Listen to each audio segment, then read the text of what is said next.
এই ঘটনাটা সূত্রপাত হয় যখন সেই বড় মা মারা যান 2007 সালে এসে। শ্রাদ্ধের কিছুদিন আগে রাজীবের বাবা হঠাৎ ঘুম থেকে উঠে দেখলো, জানলা থেকে দেখছে ঘরের মধ্যে ওরকম ওই রামদাটা নিয়ে খাটের ওপর বসে আছে, ঢুকলে কেটে ফেলবো এমন কিছু কাজকর্ম উনি করছে যেগুলো আগে কখনো করেনি।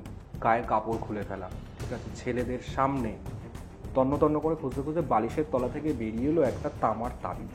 কালা জাদু করা হয়েছে। কালা জাদু করা হয়েছে, black magic. It's related to জিন। জিন। জিন, ওই যে 7টা নাম লেখা রয়েছে ওগুলো শয়তান গোত্রের জিনের নাম, অ্যালং উইথ আয়াতুল কুরসি।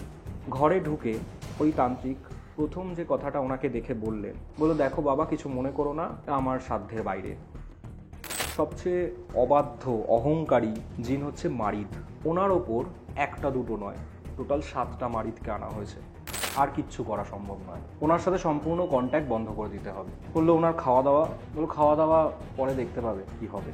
উনি খাটে বসে দেওয়ালের চারদিকে এরকম করে চোখ বোলালেন, 4টে দেওয়াল সঙ্গে সঙ্গে ড্যাম পড়ার মতন কালো হয়ে গেল। ঘরে ঢুকে প্রথমবার কবিরাজ জিজ্ঞেস করলো, কি চাস তুই? ওই ভাষায় তান্ত্রিককে কিছু একটা বললো। ওরা দেখলো এই ভাষাটা শোনার পর কবিরাজ প্রথমবারের জন্য একটু কেঁপে উঠলো। এই ভাষাটা হলো ঈসা নবীর আগের ভাষা, ভাষাটা হচ্ছে অ্যারামিক ভাষা। আমি এটাই বলতে যাচ্ছিলাম, অ্যারামিকের কথাই বলতে যাচ্ছিলাম। ভাষা এক্স্যাক্টলি। জিনের মধ্যে সব থেকে ডিফিকাল্ট যেটা আমার মনে হচ্ছে কাজ করতে গিয়ে সেটা হচ্ছে ইফরিত। ইফরিতটাকে কারিম জিন ব্যাপারটা কি? আমাদের সঙ্গে থাকা শয়তানকে বলা হয় কারিম। আমি সমস্ত মানুষদেরকে ভুল পথে চালিত করব পরবর্তীকালে। ছোট্ট একটা জিনের বাচ্চা ছিল, তাকে তুলে নিয়ে আসা হলো, তাকে মারা হলো না, যে পরবর্তীকালে হলো ইবলিশ। অ্যাকচুয়ালি জানো কৌস্তব, কেন ইবলিশকে আল্লাহ সৃষ্টি করেছেন? জাজমেন্ট ডে কবে আসবে? কিয়ামতের দিন কবে আসবে? কৌস্তবের আড্ডাতে আজকে আমার সাথে আড্ডাতে থাকছেন আকাশ গুহ। আজকে মারাত্মক একটা ঘটনা আপনারা শুনবেন। বিভিন্ন কনসেপ্ট নিয়ে আমরা আলোচনা করেছি, যে কনসেপ্টগুলো নিয়ে সচরাচর কথা বলা হয় না। ঘটনাটা একটা 3 or 4 ফোল্ডের একটা কেস। যত শুনবেন তত আপনি এর গভীরতার মধ্যে নিমজ্জিত হবেন। ডেফিনেটলি আজকের এই আড্ডাটা শেষ অবধি শুনুন এবং জানান কেমন লাগলো, এবং কৌস্তবের আড্ডার আজকের এই এপিসোডটা আপনারা কোথা থেকে শুনছেন।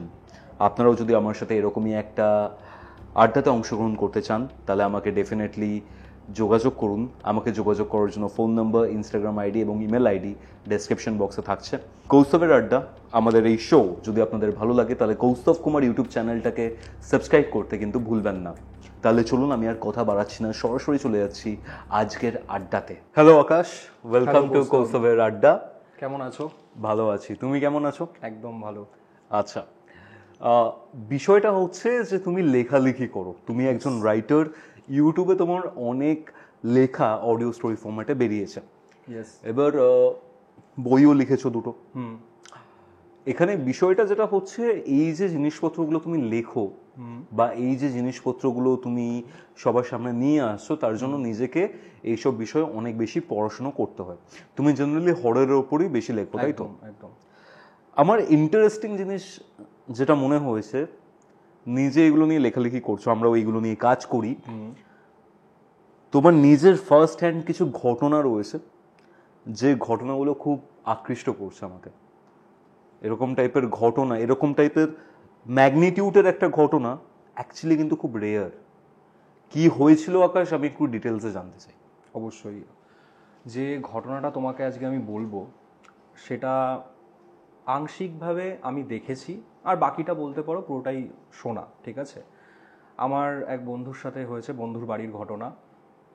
বাড়িটা কোথায়? ওর বাড়ি হচ্ছে নিবারকপুর মোড়, ঠিক আছে? এবার ঘটনাটা যার সাথে হয়েছে সে ওর মা।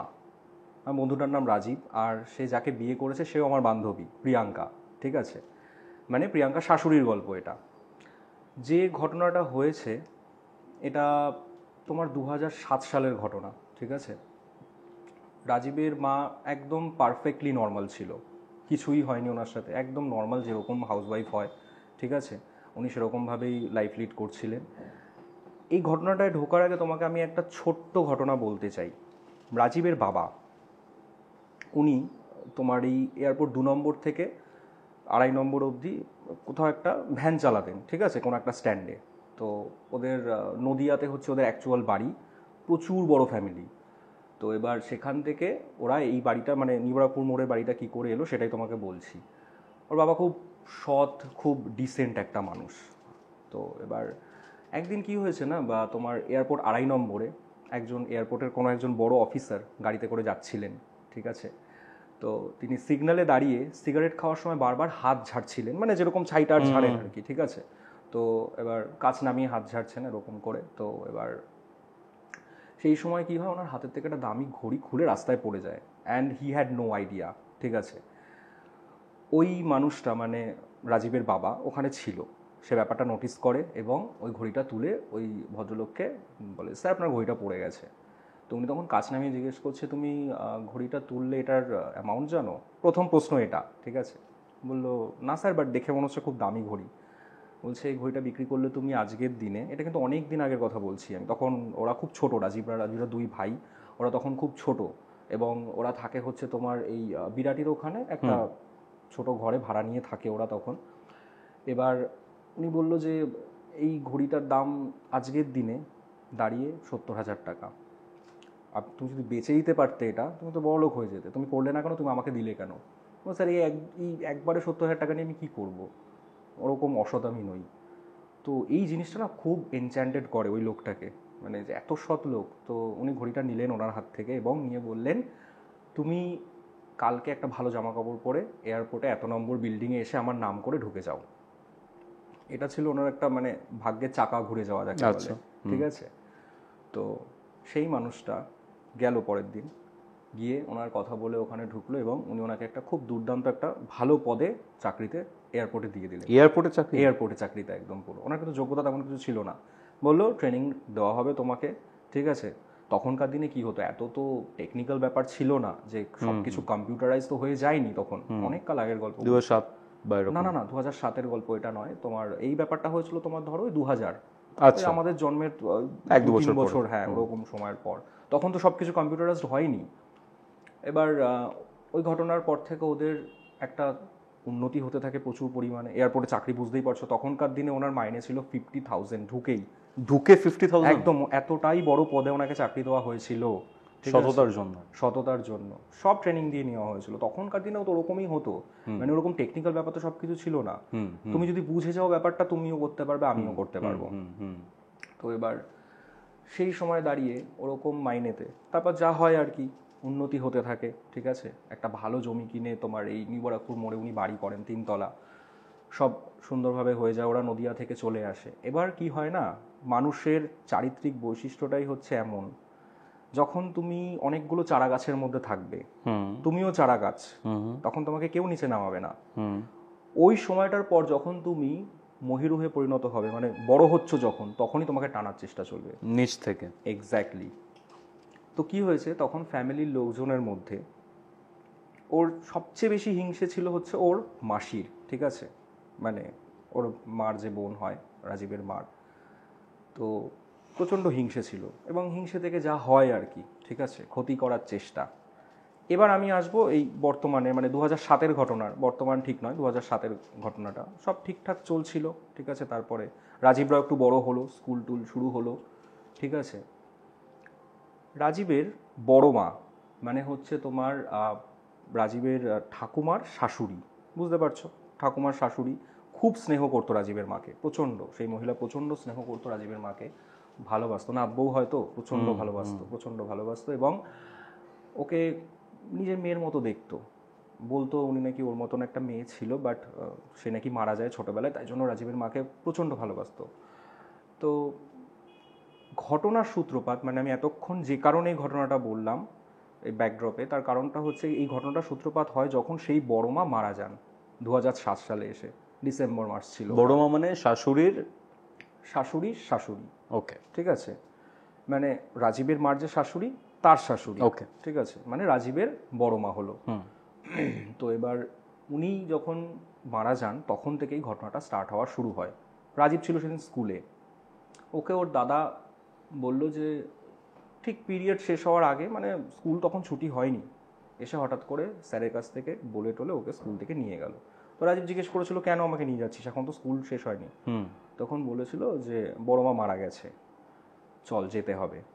তো তো গিয়ে রাজীব যেটা দেখেছিল, রাজীব তো আমাকে ঘটনাটা বলেছে যে ওর মা হাউমাউ করে কাঁদছে, রাজীবের মা, কারণ খুব ভালোবাসতো, হাউমাউ করে কাঁদছে প্রচণ্ড পরিমাণে, মানে সে দুঃখে একেবারে যাকে বলে শোকে জর্জরিত, ঠিক আছে, কান্না থামছেই না। তো যেটা হয় সমস্ত, মানে কেউ মারা গেলে কোনো বাড়িতে যেটা হয়, একটা শোক পর্ব চলে, সব হয়ে গেল। ঠিক যখন যেটা হয় না, মানে মৃত মানুষের পায়ের ছাপ রাখা হতো আগেরকার দিনে, দেখেছো নিশ্চয়ই, যে আলতা পরিয়ে একটা কাগজের ওপর পায়ের ছাপ রাখা হতো, সাদা থানের ওপর, সাদা থান বা সাদা কাগজের ওপর একটা পায়ের ছাপ নেওয়া হতো। ওই কাজটা না কেউ করতে রাজি হচ্ছিল না, ঠিক আছে। এটা কেন হচ্ছিল না আমি তোমাকে পরে বলবো, I will come to that point later on, ঠিক আছে। বাট যেটা হয়েছে, এবার ওর মা এগিয়ে এসেছে, ভালোবাসতো তো খুব ওই মহিলাকে, তো বলছে আমি করব, করেছে। ওই ছাপটা তুলে কাগজটা নিয়ে হাতের মধ্যে ওই যে বসলো ওখানে, তারপর থেকে কান্না টান্না সব থেমে গেল, ঠিক আছে। প্রচণ্ড কান্নাকাটি করছিল, এমনকি আলতা মাখানোর সময়ও কান্নাকাটি করছিল, কিন্তু থেমে গেল। সদবাবুই মারা গেছিলেন? হ্যাঁ, না উনি বিধবা ছিলেন, কিন্তু পায়ে আলতা পরানো হতো। হ্যাঁ, ঠিক আছে। তো ওরকম একটা পায়ের ছাপ তোলার জন্য, বয়স্ক দেখবে ছেলেদেরও এটা করে, ঠিক আছে। তো কোনো সদবা মানুষ ওটা করে না, কিন্তু উনি করতে রাজি হয়েছিলেন, ঠিক আছে, যে আমি পায়ের ছাপটা তুলবো, ভালোবাসতেন, ভালোবাসা থেকে। তোলার পর উনি ওই যে চুপ করলেন, তারপরে আর সারাদিন কোনো কথা নেই, শ্মশানে থেকে বাড়ি আসলেন, সব একদম, মানে কি বলবো তোমাকে, পুরো চুপচাপ। ঝড়ের আগে যেমন একটা নিস্তব্ধতা থাকে, সেরকম একটা পরিস্থিতি তৈরি হয়েছিল। রাজবীরা ভাবলো ভালো, ঠিক আছে, হয়তো শোক পেয়েছে, শোক খুব গভীর হলে মানুষ স্তব্ধ হয়ে যায়, ঠিক আছে, একদম কথা বলে না, একদম চুপচাপ হয়ে যায়। তো তারপর যেটা হলো, মোটামুটি 5 দিন মতন ঠিকঠাক চললো। ঠিক কিছুদিন আগে, শ্রাদ্ধের কিছুদিন আগে, একদিন রাত্রেবেলার ঘটনা, 2টো থেকে 2:30 বাজে। রাজীবের মার কিন্তু আলাদা ঘর ছিল, ঠিক আছে, রাজীবের বাবাও থাকতো ওই ঘরে, আর রাজীবরা পাশের 2টো ঘরে, 2জন ভাই থাকতো ওদের। ওনার ঘরের সাথে ছিল লাগোয়া ঠাকুর ঘর। রাজীবের বাবা হঠাৎ ঘুম থেকে উঠে দেখলো 2:30টার সময়, ঘুমটা ভেঙেছেই চিৎকারে, ঠিক আছে, ওনার বউ ঠাকুর ঘরে গিয়ে, ওদের বাড়ি একটা বানলিঙ্গ ছিল, প্রতিষ্ঠিত বানলিঙ্গ, সম্ভবত ওনারা তো ওরকম, উনি শৈব মতে দীক্ষিত ছিলেন, তো ওনার গুরুদেব প্রতিষ্ঠা করে গিয়েছিল ওই বানলিঙ্গটা। ওই বানলিঙ্গটাকে কোলে নিয়ে চিৎকার করে কাঁদছে রাত্রির 2:30টার সময়। বানলিঙ্গ মানে শিবলিঙ্গরই মতো? শিবলিঙ্গ, ঠিক আছে, গৌরীপট্টের ওপর স্থাপিত শিবলিঙ্গ, বানলিঙ্গ, ঠিক আছে, বলা হয় উনি স্বয়ম্ভু শিব, ঠিক আছে। সেই বানলিঙ্গটা কোলে নিয়ে উনি হাউমাউ করে কাঁদছে ওই রাত্রির 2:30টার সময়।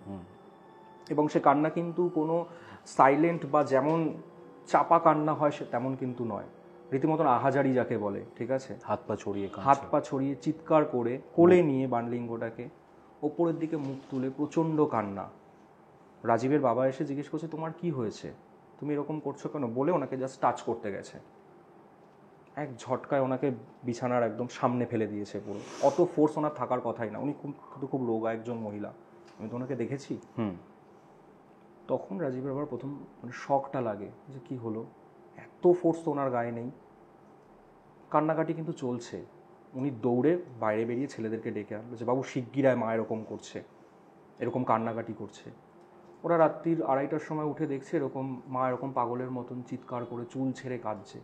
আশেপাশের বাড়ি থেকে জিজ্ঞেস করছে কি হয়েছে রে, তখন বলছে যে এরকম মা এরকম কেন করছে বুঝতে পারছি না। বয়স্ক যারা ছিল তারা বলছে যে ওই সেই শোক, বড় মার শোক এখনো ভুলতে পারছে না, সেজন্যই। এই শিবলিঙ্গ নিয়ে কান্না এই স্টার্ট হলো প্রতিদিন রাত্রেবেলায়। তারপর থেকে সকাল হলে কিন্তু সব নর্মাল, সকাল হলে নর্মালি রান্নাবান্না করছে, ছেলে মেয়েদের স্কুল, মানে ছেলেদের 2 ছেলেকে স্কুল পাঠাচ্ছে, স্বামীকে খাবার তৈরি করে দিচ্ছে, সে অফিসে চলে যাচ্ছে, সব ঠিক আছে। সন্ধ্যের পর থেকে ঘরে একা চুপচাপ হাঁটুর মধ্যে মুখ গুজে উনি বসে থাকে, এবং ঠিক ওরকম রাত্রেবেলায় প্রতিদিন ঘুমোতে যাওয়ার পর ওরকম রাত্রির 2-2:30টার সময় উঠে ঠিক ওই আওয়ারটাতে 2 থেকে 4টার মধ্যে উনি উঠবে এবং ওই শিবলিঙ্গটা কোলে নিয়ে বসে কান্নাকাটি করবে। পিকিউলিয়ার ব্যাপার এটা, ভেবে দেখো, ইউ জাস্ট ইম্যাজিন তুমি একজনের সঙ্গে ঘরে রয়েছো, সে উঠে ওরকম রাতের বেলায় খাটের সামনে বসে ওরকম শিবলিঙ্গটাকে ঠাকুর আসন থেকে তুলে নিয়ে এসে কোলের মধ্যে রেখে কাঁদছে, ঠিক আছে, এবং সেই সময় তার চোখ এতটা বিস্ফারিত, মানে ওরকম স্বাভাবিক মানুষের পক্ষে করা সম্ভব না, চোখের শিরা বেরিয়ে আসে লাল, ঠিক আছে, এরকম অবস্থা, চোখ লাল হয়ে যাচ্ছে পুরো। উনি এমন উগ্র স্বভাবের নয়, ওনার ভয়েস অত্যন্ত মানে কাম ডিপ ভয়েস, খুব মানে ভদ্র মহিলা যাকে বলে, প্রচণ্ড পোলাইট, প্রচণ্ড। উনি এরকম করতেই পারে না। এই করতে করতে বড় মার শ্রাদ্ধ এসে গেল। সবাই একটা প্রাথমিক ধারণা করে নিল যে হয়তো কিছু একটা হয়েছে, ওই ওই মানে মারা যাওয়ার পর থেকে কিছু একটা হয়েছে। কি হয়েছে সেটা তো লোকে ধরতে পারছে না। আর শিবলিঙ্গ কোলে নিয়ে কাদা, এটার কোনো অর্থ কেউ খুঁজে পাচ্ছে না, ঠিক আছে। বাট নেগেটিভ কিছুকে অ্যাসোসিয়েট করছে না, যেহেতু ঠাকুরের কিছু নিয়ে আছে। এক্স্যাক্টলি, হ্যাঁ, এটাই আমি তোমাকে পরে বলবো কেন নেগেটিভ কোনো কিছুকে করছে না। বড় মা শ্রাদ্ধ হয়ে গেল, তাও কোনো পরিবর্তন নেই। যেদিন শ্রাদ্ধ হলো সেদিনও ওরকম কান্নাকাটি করেছে। এবার রাজীবের বাবা বলল কিছু একটা ডেফিনেটলি প্রবলেম হচ্ছে, আমরা যেটা ভাবছিলাম সেটা নয়, এটা অন্য কোনো ব্যাপার আছে এখানে। তো যে ওনার যে গুরুদেব ছিল ওনাকে ডাকা হলো বাড়িতে। উনিও দেখলেন ব্যাপারটা, কিন্তু তেমন কিছু বুঝলেন না। কিছু সামান্য জিনিসপত্র দিলেন যে এটা কাছে রাখো, এটা রাখলে ইয়ে হবে। বললো আর একটু ঘরে হনুমান চালিসা পাঠ করো, তাতে অনেক উপকার পাবে। তো সেসব করার পরেও তারপরে দুদিন রাত্রে ওর সব চললো প্রতিদিন। এবার পাড়া প্রতিবেশী বিরক্ত হচ্ছে, স্বাভাবিক, ওদের বাড়িটা হচ্ছে একদম ঘিঞ্জি এলাকায়। নিউ-ব্যারাকপুর তো জানো এখন, আগেও ওরকমই ছিল, প্রচুর বাড়িঘর চারপাশে, লোকজন। আমাদের অ্যাসপেক্টে নিউ-ব্যারাকপুর একটু ফাঁকা, হ্যাঁ একটু ফাঁকা, বাট কারণ কলকাতা হ্যাঁ কম্পেয়ারে যদি আমি কনসিডার করি, একদম একদম। কিন্তু কি বলতো, ওটা রাস্তার ওপরে একদম, হ্যাঁ, নিউ-ব্যারাকপুর মোড় থেকে ঢুকেই সব দোকান, ওখানে বাজার, সবই ওখানে। তো এবার ওর মধ্যে বাড়ি যখন, তখন সেটা ঘিঞ্জি এলাকায়, এক জানলা খুললে আরেক জানলায় ধাক্কা লাগে। তো এবার প্রতিবেশীরা বিরক্ত হচ্ছে, বলছে কি ব্যাপার রোজ রাতে এরকম করছো তোমরা, কিছু ওঝা তান্ত্রিক কিছু দেখাচ্ছ না কেন? ওনার ওপর তো কিছুর একটা বাজে আবেশ আসতে পারে। তো বলছে গুরুদেবকে দেখালাম, গুরুদেব বুঝছে না, আমি আলাদা করে আর কি করবো, আমি কিছু বুঝতে পারছি না। এবার ছেলেগুলো, ওই বয়সের ছেলে, ছোট ছোট ছেলে, 2007 ওদের বয়স প্রায় ধরো তোমার 10 বছর ছিল, ঠিক আছে, 10-11 এরকম বয়স হবে। তো এবার ছেলেগুলো প্রচণ্ড আতঙ্কিত। ডাকা হলো বাড়ির লোককে, মানে ওনার বাড়ির লোককে, রাজীবের মায়ের যে বাড়ির লোক, দাদু দিদা, রাজীবের দাদু দিদাকে ডাকা হলো। দাদু দিদা দুজনেই এলেন, কিছুতেই শান্ত হচ্ছে না। অনেক মাথায় হাত টাত বোলানো হলো, সব বোঝানো হলো যে কি হয়েছে মা খুলে বল। আর একটা ব্যাপার যেটা হয়েছিল, কথা বলা একদম কমিয়ে দিয়েছিল। সকালে উঠে কাজ করছে যেমন মানে স্বভাবের উনি ছিলেন, কথা বলা, বাচ্চাদের কোলে ডেকে আদর করা, কথা বলা বা খুনছুটি করা, এগুলো কিছুই করছেন না। শুধু রান্না করছে, দিয়ে দিচ্ছে, স্বামীকে অফিসে পাঠাচ্ছে, ছেলেদেরকে স্কুলে পাঠাচ্ছে, এই অবধি। নিজের কাজ নিজে করছে, চুপচাপ থাকছে। ঠাকুর দেওয়াটা ওনার হাতেই ছিল, মানে পুজো আর্চা করাটা ওনার হাতেই ছিল, ওটাও কিন্তু করছেন উনি। রাত্রেবেলায় শুধুমাত্র শিবলিঙ্গ নিয়ে কান্না। কেন কান্না কেউ কিচ্ছু বুঝতে পারছে না। খাওয়া দাওয়া কিন্তু নর্মাল করছেন, এমন না যে আমরা যেগুলো বলি পজিশন হলে পরে যেরকম হয়, ঠিক আছে, খাওয়া দাওয়া উল্টোপাল্টা হয়ে যাওয়া কি অকারণে চিৎকার চেঁচামেচি, সেরকম কিন্তু না। ঠিক ওই টাইমটাতে, ওই টাইম ফ্রেমে পুরো ব্যাপারটা হচ্ছে, টাইম ফ্রেমে পুরো ব্যাপারটা হচ্ছে। কেন হচ্ছে কেউ জানে না। এবার কতদিন এরকমভাবে চলবে? এর মধ্যে একটা ঘটনা ঘটলো যেটাতে পুরো ব্যাপারটা একটা টুইস্ট নিল।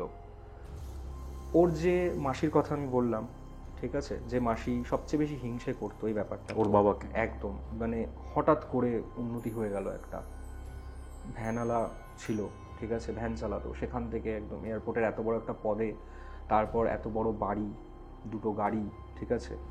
সেই মাসির ছেলে ওই সময়টা, এই সব দুর্ঘটনার সময় হঠাৎ করে বাড়িতে এলো, কখনো কিন্তু আসে না, কখনো আসে না। ছেলেটার বয়স 15-16, ওর বেশি হবে না, ওদের থেকে একটু বড়। এবার যেটা হয়েছে, স্বাভাবিক একটা সন্দেহ হয় যে তুই তো কোনোদিনও আসিস না, হঠাৎ করে কি, জিজ্ঞেসই করেছে যে তুই তো আসিস না কোনোদিন হঠাৎ করে মাসি বাড়িতে।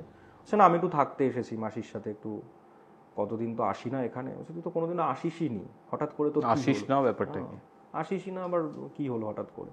তো যাই হোক, আর কি প্রশ্ন করবো, যে এখন আমাদের এই অবস্থা দেখছিসই তো, খবর কিন্তু সবাই পেয়েছে যেরকম হচ্ছে, স্বাভাবিক, বাড়ির লোক তো আর এগুলো চাপা থাকে না। ওর মধ্যেই ছেলেটা এসেছে এবং এসে বললো আমি 2 দিন থাকবো। এবার আগের দিন রাতেই ওইসব হয়েছে, প্রতিদিনই তো হচ্ছে, কোনো দিন তো বাদ নেই। এবার সেদিন দুপুরবেলা কি হয়েছে, উনি তো দুপুরবেলা সকালবেলা একদম নর্মাল, পারফেক্টলি ফাইন, উনি কিছুই তখন করেন না, কোনো ওনার ওপর আবেশও আসে না, কিছুই হয় না, না চিৎকার না চেঁচামেচি, শুধু চুপচাপ থাকেন। পুজো আচ্চা সেরে উনি ভাত টাত বাড়তে গিয়েছিলেন, তখন ওই ছেলে ছিল ঘরের মধ্যে, ঠিক আছে, যেমনটা রাজীব আমাকে বলেছে, ঠিক আছে, ওই সময় ঘরের মধ্যে ছিল। তারপরে খাওয়া দাওয়া করার পর হঠাৎ করে দুপুরবেলা খাওয়া দাওয়া করার পর বিকেলবেলা বলছে আমাকে এখন বাড়ি দিয়ে আসতে হবে, আমি থাকবো না। ঠিক আছে, এক বেলার মধ্যে? এক বেলার মধ্যে এলো সকালে, দুপুরবেলা খাওয়া দাওয়া করার পর বলছে আমি এখন বাড়ি যাবো, থাকবো না, ভাল লাগছে না। জিজ্ঞেস করছে রাজীবের বাবা যে কেন, কি হলো, তুই তো দুদিন থাকার জন্য এসেছিলিস, এখন কি হচ্ছে, থাকবি না কেন? বলছে না আমার ভালো লাগছে না, মাসি এরকম চুপচাপ এরকম করে মনমরা হয়ে বসে আছে, আমার ভালো লাগছে না, ঠিক করে আমার সাথে কথা বলছে না। ও কিন্তু ছিল মাসির ঘরেই, ঠিক আছে। তো এবার রাজীবের একটু সন্দেহ হয় যে কি হলো, মানে তুই এলি একবেলার মধ্যে আবার বলছিস এখন বাড়ি যাবি। তো এটা করার পর যাই হোক দিয়ে আসা হলো, কি করবে, 15-16 বছরের ছেলে এখন বলেছে আমি থাকবো না, দিয়ে এসছে ওকে বাড়িতে। বেশি দূর না, থাকে হচ্ছে হাবড়ায়, দিয়ে এসছে, বিকেলবেলাতেই গিয়ে দিয়ে এসছে। এই যে ও চলে গেল, তারপর থেকে হলো এই টুইস্টটা শুরু, ঠিক আছে। এখনো অ্যাসাজ সেরকম কিছু হয়নি? না, কিছুই হয়নি, শুধু রাত্রেবেলা ওই 2-3টের সময় উঠে কান্নাকাটি। এমনি ফ্যামিলিটা ভেবে দেখো কতটা বিধ্বস্ত অবস্থায় রয়েছে। ও চলে যাবার পর সেদিন রাত থেকে হলো অন্য রকমের একটা ব্যাপার শুরু। কিরকম? এই মহিলার মানে রাজীবের মা, জেঠিমার ভয়েস কিন্তু নর্মালি ছিল, এই যে কান্নাকাটি করছে নিজের ভয়েসেই করছে, তিনি নিজের ভয়েসে কান্নাকাটি করলে যেরকম করতেন সেরকমই চিৎকার করে কান্নাকাটি করছেন।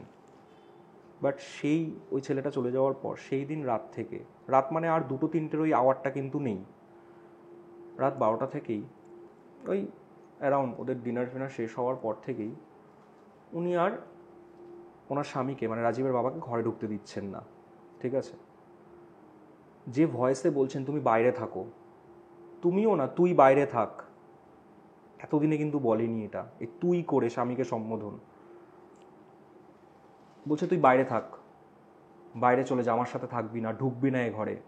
ওদের বাড়িতে একটা হেসো ছিল, রামদা যেটাকে বলে সম্ভবত, ওটাকে হেসোকেই বোধহয় রামদা বলে। তো ওই অত বড় একটা ওই বাঁকানো ওটা নিয়ে উনি খাটের ওপর বসে আছে, বাইরে একটা জানালা আছে, জানালা থেকে ঘরের দৃশ্য সব দেখা যায়। তো রাজীবকে ডেকে এনেছে, রাজীব দেখ তো তোর মা এরকম আবার করছে এরকম, আর গলার ভয়েসটা চেঞ্জ হয়ে গেছে পুরো, মানে এমন ভয়েস। রাজীবের বয়স কত তখন? 10 বছর। ওদের বলছে তুই ঘরে ঢুকবি না, তোরা কেউ ঘরে ঢুকবি না, এবং যে ভয়েসে বলছে সেটা সম্পূর্ণ চেঞ্জড একটা ভয়েস, মায়ের মতো নয়, একদমই মায়ের মতো নয়, সম্পূর্ণ অন্যরকম একটা ভয়েস, সামওয়াট পুরুষ কণ্ঠ, কিন্তু তার সাথে ওনার কণ্ঠটাও কোথাও একটা চাপা পড়ে আছে, যেমনটা পজিশনে হয়, দুটো প্যারালাল কণ্ঠ, ঠিক আছে। বলছে তোরা ঘরে ঢুকবি না, দুটো ভয়েসে ওরা শুনছে এই কথাগুলো। জানলা থেকে দেখছে ঘরের মধ্যে ওরকম ওই রামদাটা নিয়ে খাটের ওপর বসে আছে, ঢুকলে কেটে ফেলবো এরকম করে বলছে, একদম শাসাচ্ছে। ওরা কেউ ঘরে ঢুকছে না, বাইরে জানলা দিয়ে থেকেই দেখছে যে কি হচ্ছে মায়ের সাথে। এটা এমন কিছু কাজকর্ম উনি করছে যেগুলো আগে কখনো করেনি, ঠিক আছে। সেটার মধ্যে প্রথম হচ্ছে গায়ের কাপড় খুলে ফেলা, ঠিক আছে, ছেলেদের সামনে। ওর বাবা চোখ ঢেকে 2 ছেলেকে নিয়ে গেল, তোদের দেখতে হবে না। জানালার সামনে দাঁড়িয়ে উনি বারবার রিকোয়েস্ট করছে যে এরকম করো না, তোমার কি হয়েছে, আমার সাথে কথা বলো, আমাকে ঘরে ঢুকতে দাও। উনি ওই এক বলি আউড়ে যাচ্ছে, ঘরে ঢুকলে কেটে ফেলে দেবো। তখন উনি জিজ্ঞেস করছে তুমি জামা কাপড় খুলছো কেন? বলছে আমার গায়ের মধ্যে জ্বালা পোড়া করছে। বেশ করেছি, খুলেছি। যে মানুষ মানে যে মহিলা কোনোদিনও একটা বাজে কথা অবধি বলেনি, ছেলেরাও যদি ওই বয়সে মানে কখনো কোনো মুখ ফোঁস করে একটা ছোট্ট বাজে কথা কিছু বলে ফেলতো, রাজীব আমাকে বলেছে এরকম করে, মা গালে একটা থাপ্পড় কষাতো।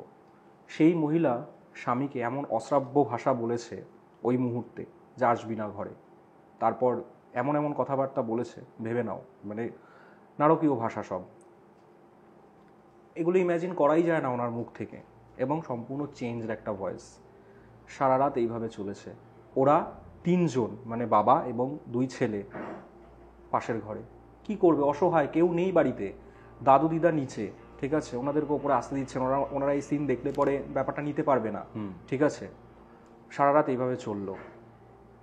শেষ রাতের দিকে ঘরের দরজায় ঠক ঠক, রাজীবদের ঘরে। উনি দরজা খুলে বেরিয়ে এসেছে, মানে যে মা, ঠিক আছে, গায়ে কিন্তু কিচ্ছু নেই, কাপড় ঘরে, উনি খুলে বেরিয়ে এসেছে বিবস্ত্র অবস্থায়, ঠিক আছে। সেটা ওরা কি করে দেখলো আমি বলছি। এসে দরজা ধাক্কাচ্ছে, রাজীবই আওয়াজ দিয়েছে, কে? বলছে আমি, দরজা খোল। এই আমি দরজা খোল কথাটা সেই ওই আগের ভয়েসে কিন্তু, মানে এরকম দুটো দুটো। দুটো করে ভয়েসে শুনছে ওরা। অত দরজা খুলবে না, দরজা খুললে বলছে দরজা খোল না হলে কেটে ফেলবো। কাঠের দরজা, দুটো কোপ পড়লো ঠক ঠক করে, ওই রামদানি? ওই রামদা দিয়ে কি বলছো ভাই? একদম। তারপর বলছে দরজা খোল, দরজা ভেঙে ফেলবো, আর আমাকে যদি দরজা ভেঙে ঢুকতে হয় সব কটাকে কেটে ফেলবো, এরকম বলছে। ঠিক আছে, এবার ওর যে মানে রাজীবের যে দাদা ছিল সে তো ভয় চিৎকার করে কাঁদছে।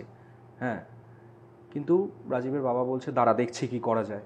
দরজা বাইরে এসে বলছে তুমি কি চাও, ও মাকে জিজ্ঞেস করছে, বলে খোল, কিচ্ছু বলবো না, না খুললে কেটে ফেলবো। দরজা খুলে দিল, ঘরে এসে বসলো উনি, গায়ে কিচ্ছু নেই, ছেলেদের সামনে। মানে ওই রকম বিবস্ত্র উলঙ্গ অবস্থায় রামদা নিয়ে ঘরের মধ্যে চুল চলে এসেছে। ছাড়া, চুল ছাড়া, ঘরের মধ্যে। মারাত্মক ভাই ব্যাপারটা। একদমই। ও বাবা বলছে তুমি কি চাও, একটা কাপড় নিয়ে ঢাকতে গেছে, বলছে সামনে আসবি না কেটে ফেলবো, একই কথা। ঘরের মধ্যে সারা রাত ছেলেদের সামনে বসে থাকলো, আর ওরকম বিবস্ত্র অবস্থা। বিবস্ত্র অবস্থায়। এবার যেটা হলো সেটা হচ্ছে গিয়ে উনি কিছু কথা বলতে শুরু করলো। আচ্ছা, ঠিক আছে, বসে আছে স্বামী এবং দুই ছেলে খাটে, উনি নিচে বসে আছে ওইভাবে, মাঝে মাঝে দা দিয়ে মেঝেতে এরকম আঁকছে। ঠিক আছে, কি আঁকছে উনি জানে। আঁকতে আঁকতে কিছু কথা বলছে, যে কথা ওরা কেউ বুঝতে পারছে না, চিৎকার করে বলছে কিন্তু। কখনো যেমন করে না চ্যান্টিং হয়, হ্যাঁ, মন্ত্র যেমন করে পড়ে ওরকম করে কিছু একটা বলছে সেই ভয়েসে। ভেবে দেখো ওটা ওর মায়ের ভয়েসই নয়, সেই ভয়েসে ওরকম কথা বলছে। সারা রাত এভাবে কাটলো, শেষ রাতের দিকে উনি উঠে শান্ত হয়ে ঘরে চলে গেল, গিয়ে আবার দরজা দিয়ে দিল। মারাত্মক ব্যাপার। ভেবে দেখো, সকালবেলা নিচে ওরা নেমে এসে দাদু দিদাকে কথা বলছে যে এই এই ব্যাপার হয়েছে। বড় যে ছেলে ছিল রাজীবের যে দাদা, ও বলছে আমি আর এ বাড়িতে থাকবো না, মাকে আমি এভাবে দেখতে পাচ্ছি না। রাজীব তুলনামূলক একটু ব্রেভ বয়, ঠিক আছে, ও বেশ ডানপিটে টাইপের ছেলে ছিল ছোটবেলা মানে থেকে। তুমি জাস্ট ভাবো আকাশ, তুমি যাই হোক কেউ কারুর মাকে দেখছে এরকম উলঙ্গ অবস্থায়, রামদা হাতে আসছে, বিড়বিড় করে কিছু একটা মন্ত্রোচ্চারণ করছে, ঘরের মধ্যে বসে দেখে যদি খুব সাহসী ছেলেও হয় তারও বুক কেঁপে যাবে। অবশ্যই কেঁপে যাবে। এবং যেটা হয়েছিল সারা রাতের মধ্যে ওদেরকে না খাট থেকে নামতে দিয়েছে, না টয়লেটে যেতে দিয়েছে। রাজীব একবার অস্ফুটে বলেছিল মা আমার টয়লেট পেয়েছে, বলে কেটে ফেলে দেবো নামলে পরে, ওই ওই ভয়েসে। ঠিক আছে, আর নামেনি, নামা সম্ভব না, ওনাকে টপকে যাবে কি করে, উনি তো দরজার সামনে বসে রয়েছে, দরজাটা খুলে ওখানেই উনি বসে পড়েছে। সকালবেলা যথারীতি নিজের ঘরে চলে গেল উনি, তারপর দাদুদাকে ডেকে আনা হয়েছে। এবার একটা গোল মিটিং মতো বসেছে যে কি করা হবে, এবার কি করা উচিত, এটা কি হচ্ছে। রাজীবের বাবার প্রথম তখন মাথায় এলো ওর মাস্তুতো ভাই, মানে রাজীবের মাস্তুতো ভাই যাওয়ার পর থেকে এটা বেড়েছে। হ্যাঁ হ্যাঁ হ্যাঁ, রাইট, ভেবে দেখো, তোমাকে বলেছিলাম এতটা কিন্তু হচ্ছিল না, বাড়াবাড়ি হচ্ছিল, এত বাড়াবাড়ি হচ্ছিল না, শুধু শিবলিঙ্গটাকে কোলে নিয়ে বসে উনি কান্নাকাটি করতেন, করতো। এর বাইরে কিন্তু কিছু হচ্ছিল না। যে মুহূর্তে ওই ছেলেটা চলে গেল তারপর থেকে ওনার মধ্যে কিছু একটা এমনভাবে মানে এসে গেল পরিবর্তন, উনি এরকম করছেন। এটা ছিল প্রথম রাতের কথা। আগের বার কি হচ্ছিল, সকালবেলা উনি মানে যেদিন গেছিল সেদিন থেকেই সেদিন রাতেই এই কেসগুলো হয়েছে। সেদিন রাতেই এই কেস, একদিনও টাইম নেয়নি। ছেলেটা চলে যাওয়ার পর থেকেই এগুলো হচ্ছে। স্বাভাবিক ওদের মনে সন্দেহ তৈরি হয়। রাজীবের বাবা বলছে যে দেখো ও চলে যাওয়ার পর থেকে কিন্তু এরকম হচ্ছে। দাদু দিদা বলছে ওটা বাচ্চা ছেলে, ও কি 15-16 বছর বয়স, ওনার তো নাতি হয় ওটা, ঠিক আছে, বলছে ও কি করলো। রাজীবের বাবা বোঝালো যে তুমি জানতে না যে ওর মাকে ও সহ্য করতে পারে না, মানে মাসির কথা বলছে, কিছু একটা এখানে কিছু একটা হয়েছে, আমাদের ব্যাপারটা দেখতে হবে আগে। হ্যাঁ, সকালবেলাতে উনি দরজা খুলছেন না, অনেকবার গিয়ে ভদ্রভাবে, দেখো দিনের আলো ফুটলে মানুষের মনে কিন্তু সাহস বাড়ে। একদম। রাতের বেলা যা হয়েছে হয়েছে, দিনের বেলা যখন ভোরের আলো ফুটলো, এরা তো কেউ ঘুমোয়নি, এরা তখন গিয়ে, হ্যাঁ জেগেছিল, এরা তখন গিয়ে দরজা ধাক্কি করছে, ভেতর থেকে কোনো আওয়াজ নেই। অনেকবার ভদ্রভাবে বলা হয়েছে যে দরজাটা খোলো, দরকার আছে, খোলেনি।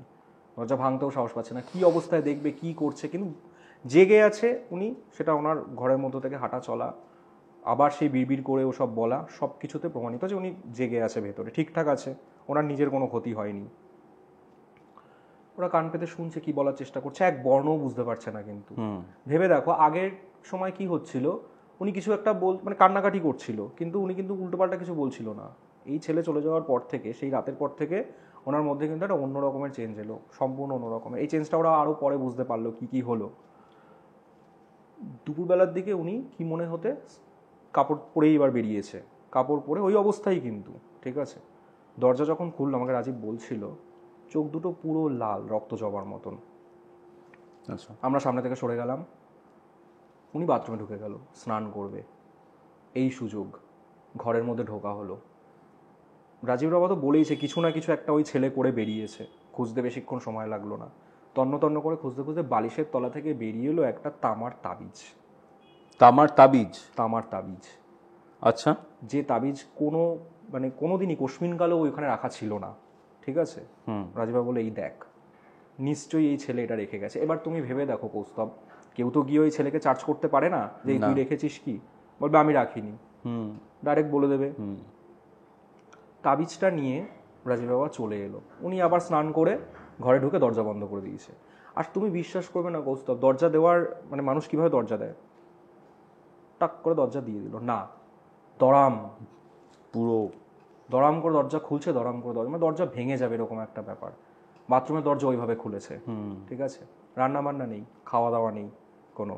আগে কি হচ্ছিল, রান্না বান্না করছিল, খেতে দিচ্ছিল, কিচ্ছু নেই। সকালে তো বলছিলে সব কাজ করছিল, কিচ্ছু করেনি। সকাল থেকে দুপুর অবধি শুধু স্নান করতে বাইরে বেরিয়েছে। স্নান করে টপ টপ করে জল পড়ছে গায়ের থেকে, গা মুছেও নি, ওই অবস্থায় ঢুকে গেছে। ওরা সব দেখেছে পাশের ঘর থেকে, ঢুকে ওরকম দরম করে দরজা দিয়ে বসে পড়েছে। এবার শুরু হলো এই তাবিজটা নিয়ে গিয়ে ওর বাবা রাজীবের দাদাকে দাদুইদার কাছে রেখে চলে গেল কাছাকাছি এক কবিরাজের কাছে। তাবিজের ব্যাপার যেহেতু, আর ওপরে আরবি হরফে কিছু লেখা রয়েছে, আরবিতে, আরবি হরফে কিছু লেখা রয়েছে। তো এটা সাধারণত ওই পণ্ডিত বা পুরোহিতের কাছে গেলে কিছু হবে না। ওর বাবা একটা রাইট ডিসিশন নিয়েছিল। বামনগাছিতে এক তান্ত্রিক থাকেন, তার কাছে গিয়েছিল। তাবিজটা নিয়ে বললো এটা আমি আমার ঘরের থেকে পেয়েছি এবং আমার স্ত্রী এইরকম আচরণ করছেন, কি ব্যাপার। উনি তাবিজটা ডিকোড করলেন মানে কি, তাবিজটা ভেঙে প্রত্যেকটা কবিরাজ যখনই তুমি ঘর থেকে যদি এরকম কোনোদিনও কিছু উদ্ধার করো, প্রত্যেকটা কবিরাজ কিন্তু ওটাকে খুলে দেখে। কেন কি জানো তো, তাবিজের ভেতরে একটা কালা জাদু করা হয়, ঠিক আছে। সেই কালা জাদুর সমস্ত কিছুই তাবিজের মধ্যেই থাকে। ওটা দেখলে বোঝা যায় যে তুমি কি করেছো। আচ্ছা, মানে যে ব্ল্যাক ম্যাজিশিয়ান সে কি করেছে ওটা দেখলে বোঝা যায়। উনি খুললো, ঠিক আছে, উনি খুলে দেখলো তাবিজ যেমন হয় আর কি। এখানে তোমাকে ছোট্ট করে বলে রাখি, তাবিজ কিন্তু দেখতে খুব নর্মাল হয়। তুমি যদি মানে আরবি বোঝো তাহলে দেখবে তুমি ওখানে কোনো কোরআনের আয়াত লেখা রয়েছে, সব ঠিক আছে, কিন্তু তার সাথে কিছু নাম লেখা রয়েছে, যে নামগুলো কোরআনের আয়াতে কিন্তু নেই। আচ্ছা, হ্যাঁ বলো, সেই নামগুলো কিসের নাম সেটা তান্ত্রিকরা জানে, কবিরাজরা জানে। আর এই পডকাস্টের একদম লেটার পোর্শন আমরা এগুলো নিয়েও কথা বলবো। শিওর। ওখানে 4টে নাম লেখা ছিল, 4টে নাম নিচে আর 3টে নাম ওপরে। তান্ত্রিক ওদেরকে মানে কবিরাজ সে ভালো করে বুঝিয়ে দিল যে দেখো আয়াতুল কুরসি তো লেখা রয়েছেই, তার সাথে এই নামগুলো লেখা রয়েছে, তার সাথে কাটা রয়েছে কিছু ছক, ঠিক আছে, এরকম নাম তার ঘরের মতন ছক কাটা রয়েছে, সেখানে কিছু সংখ্যা লেখা, ঠিক আছে। আচ্ছা, ওকে ওকে ওকে, সংখ্যা লেখা। বলছে দেখো এটা খুব ভয়ঙ্কর ধরনের একটা কালা জাদু করা হয়েছে, কালা জাদু করা হয়েছে, কালা জাদু করা হয়েছে, ব্ল্যাক ম্যাজিক। এবং বুঝতেই পারছো ইটস রিলেটেড টু জিন। জিন? জিন। ওই যে 7টা নাম লেখা রয়েছে ওগুলো কোনো শয়তান গোত্রের জিনের নাম, অ্যালং উইথ আয়াতুল কুরসি। আয়াতুল কুরসি যতদূর জানি, এরকম ভয় পেলে জিন হোয়াট এভার এন্টিটি যদি আমার কাছাকাছি আসে, আয়াতুল কুরসি পড়ে হাততালি দিয়ে ফু দিলে। আয়াতুল কুরসি হচ্ছে জিনদের ব্রহ্মাস্ত্র। হ্যাঁ, ভেবে দেখো সেই আয়াতুল কুরসির সাথে ওই নামগুলো লেখা রয়েছে। এটাই তো কানেক্ট করতে পারছি না। এটা আমি তোমাকে পরে বোঝাবো। আচ্ছা, যখন আমরা মানে ওই লেটার পোর্শনে যখন আলোচনা করবো কালা জাদুর ব্যাপারটা, কালা জাদু এরকমই হয়। আচ্ছা, আল্লাহর সাথে জিনের একটা ক্ল্যাশ, ওই ক্ল্যাশটাই ওই তাবিজের মধ্যে করা ছিল, ঠিক আছে। আচ্ছা, আয়াতুল কুরসি করলাম, আয়াতুল কুরসিকে অপমান করে আমি 7টা জিনের নাম লিখলাম, কিন্তু ওই কবিরাজ এটা বুঝতে পারলো না যে এটি কী ধরনের কালা জাদু করা হয়েছে। ইভেন তুমি বলে ছক আছে, ছকের মধ্যে নাম্বারসও আছে। হ্যাঁ, এই নাম্বারসগুলো কি জানো তো, এগুলো কানেক্ট করলে পরে মানে তুমি যদি 1 থেকে 2 এরকমভাবে পড়ো, সামহাউ অ্যারাবিক ওয়ার্ড অনুযায়ী ওগুলো শয়তানের নামকে ডিনোট করে। আচ্ছা আচ্ছা, ইবলিশ শয়তান, ঠিক আছে। ইবলিস। বুঝতে পারছো, আয়াতুল কুরসি, তার সাথে ইবলিশের নাম, তার সাথে 7খানা নাম ওরকম। বলছে দেখুন এটা আমার সাধ্যের মধ্যে নয়, আচ্ছা, ইমিডিয়েটলি আরো বড় কারোর কাছে যান, না হলে খুব খারাপ কিছু হতে চলেছে। হুম, কারণ এরকম তাবিজ খুব রেয়ার, এরকম কালাজাদু খুব কম করা হয়, ঠিক আছে। বলছে একই সঙ্গে এরকম আল্লাহর নাম, তার সাথে এরকম জিনের নাম, তার সাথে শয়তানের ছক, রেয়ারেস্ট অফ রেয়ারেস্ট থিংস। তো উনি কি করলো, উনি বাড়ি এলো, কিছু তো করার নেই। বলছে আমি আপাতত আপনাকে একটা এই মন্ত্র পড়া জল পড়া একটা দিলাম, যখনই বাড়াবাড়ি করবে একটু ছিটিয়ে দেবেন, শান্ত হয়ে যাবে। তো সে কাজ হয়েছে। যখন ওরকম বাড়াবাড়ি করতো ওরকম সেই দিনটা ঠেকিয়ে রাখা গেছে, সারাদিন কিন্তু ওরকমই চলেছে। তারপরের দিনটাও, মানে আমি যেদিন উনি গেল সেদিনের কথা বলছি, সেদিনও রাতে ওরকম। এরা আর ওপরের তলাতেই নেই, উনি ওপরের তলাতে থাকতেন। ওপরের তলায় পুরো কোলাপসিবল গেটে তালা দিয়ে চলে এলো ওরা নিচে, কারণ জানে ওপরের তলায় থাকলে আবার ওরকম করে ঘরের মধ্যে ঢোকা হবে, আবার ওরকম উল্টোপাল্টা জিনিসপত্র দেখতে হবে। উনি সারা রাত ওপরে দাপাদাপি করে বেরিয়েছে, তালা খোল, তালা খোল, মেরে ফেলে দেবো সব কটাকে। ভালো শক্ত তালা ছিল, ভেঙে নিচে নামতে পারেনি। সকালবেলা উঠে বাবা 2 ছেলেকেই জিম্মায় রেখে দাদু দিদার চলে গেল গাইঘাটাতে। গাইঘাটা? গাইঘাটা কোথায় ওটা? গাইঘাটা হচ্ছে তোমার ওই মচলন্দপুর হাবড়া ওই মানে বনগা লাইনে আর কি, ঠিক আছে। জলেশ্বর গাইঘাটা ওই সব জায়গাটা। তো এবার ওখানে একজন কবিরাজ থাকেন, খুব বড় কবিরাজ। ইভেন আমরাও তার নাম জানি, এখানে উল্লেখ করছি না। উনি সারাতে পারেন না এমন কোনো জিন নেই, সারাতে পারেন না এমন কোনো রোগ নেই, ঠিক আছে। ওনার স্পেশালাইজেশনই হচ্ছে এইসব। আচ্ছা, যখন যখন মানে জিনের পজিশন হয় কারোর ওপর, সে যত ভয়ঙ্কর জিন হোক যাই হোক, সব কথা শেষ কথা উনি। ধরো কারোর কাছে গিয়ে ফল হচ্ছে না, ওনার কাছে সে করা হলো। তো উনি শুনলেন, বললেন দেখুন ওনাকে আমি নিয়ে আসতে পারবো না। উনি প্রথম কথা যেটা বললেন, মানে রাজীবের বাবা, যে রোগীকে এখানে নিয়ে আসা সম্ভব নয়, কারণ এরকম এরকম আচরণ করছে, আপনি চলুন। তো বললো ঠিক আছে, যেতে রাজি হলো। রাজীব বাবা গাড়ি ভাড়া করে ওখান থেকে ওনাকে নিয়ে এলেন এই নিউ বারাকপুরে। 2007-এর ঘটনা চলছে। 2007-এর ঘটনা চলছে। ওদের বাড়িতে, ওদের বাগান ছিল, অনেকটা জায়গা জুড়ে বাড়ি। বাগানে ওদের বাড়িতে ঢুকতে একটা নিম গাছ ছিল, ঠিক আছে। সাইডে বাদিকে একটা নিম গাছ ছিল, বেশ ঝাঁকড়া নিম গাছ। তো ওই কবিরাজ গাড়ি থেকে নেমে বাড়িতে ঢোকার সময় বাগানের মধ্যে দাঁড়িয়ে গেল। দাঁড়িয়ে নিম গাছটাকে বেশ কিছুক্ষণ পর্যবেক্ষণ করে বলল, দেখুন এই নিম গাছে একজন আছে, আচ্ছা, কেউ একজন থাকে নিম গাছে। তো রাজীব বাবা বললো কে থাকে? বললো কে থাকে আমি ঠিক বুঝতে পারছি না, কিন্তু যে থাকে সে ক্ষতিকর নয়। ক্ষতিকর নয়? নয়। আচ্ছা, উপরন্তু সে আপনাদের প্রোটেক্ট করার চেষ্টা করছে। আচ্ছা।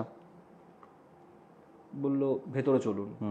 ভেতরে নিয়ে যাওয়া হলো ওনাকে, তালা খুলে, এক রাতের পর তালা খুলে ওখানে ঢোকা হলো। ঘর যথারীতি বন্ধ ভেতর থেকে। কি হলো, ওই তান্ত্রিক মানে ওই কবিরাজ যিনি ছিলেন উনি কিছু একটা বললো ওনাকে, বিড়বিড় করে বলল। উনি বাধ্য বাচ্চার মতন এসে দরজাটা খুলে দিল। মা? মা, রাজীবের মা? রাজীবের মা। জানলা কিন্তু বাইরে থেকে খোলা, ঠিক আছে, জানলা ওরকম ভেতর থেকে দিয়ে রাখলেও কোনো ইয়ে হবে না, জানলা খোলাই ছিল। জানলাটা উনি সামহাও উনি বন্ধ করেননি, জানলা কিন্তু খোলা, ভেতরের দৃশ্য সবাই দেখতে পাচ্ছে। উনি এসে বাধ্য বাচ্চার মতন। তখনও বিবস্ত্র ছিলেন না, তখন জামা কাপড় পরা, কোনো রকমের শাড়ি জড়ানো। আচ্ছা, মানে যেমনভাবে ভদ্র পরিপাট শাড়ি পরা হয় সেরকম কিন্তু নয়। এসে উনি দরজাটা খুলে দিলেন। ঘরে ঢুকে ওই তান্ত্রিক প্রথম যে কথাটা ওনাকে দেখে বললেন, পাও রাখেননি পুরোপুরি ঘরের মধ্যে, বললো দেখো বাবা কিছু মনে করো না, আমার সাধ্যের বাইরে। Can you imagine? তুমি তো বললে এনার কাছে সব ঠিক এনার হয়েছে। কাছে সব কিছুর ওষুধ আছে, সব জিনের দাওয়াই উনি। উনি বলে এটা আমার সাধ্যের ব্যাপার নয়। তো বললো, রাজীব বাবা বললো তখন যে আপনি তো নিজে এরকম মানুষ, সবাই আপনাকে চেনে, আপনার সুখ্যাতি চারদিকে, আপনি পারবেন না? এমন কি করা হয়েছে? বলছে নিচে আসো, সব বুঝিয়ে বলছি, আমি এখানে থাকবো না, দরজা বন্ধ করো, নিচে এসো। নিচে এসে অ্যাকচুয়াল ঘটনাটা এবার ওদেরকে বুঝিয়ে বলা হলো। বলল দেখো কি কালাজাদু করা হয়েছে সেটা আমি বুঝে গেছি, ঠিক আছে। এখানে কি কি কালাজাদু করা হয়েছে। জিনদের মধ্যে সবচেয়ে অবাধ্য অহংকারী জিন হচ্ছে মারিদ। মারিদ? মারিদ, আচ্ছা।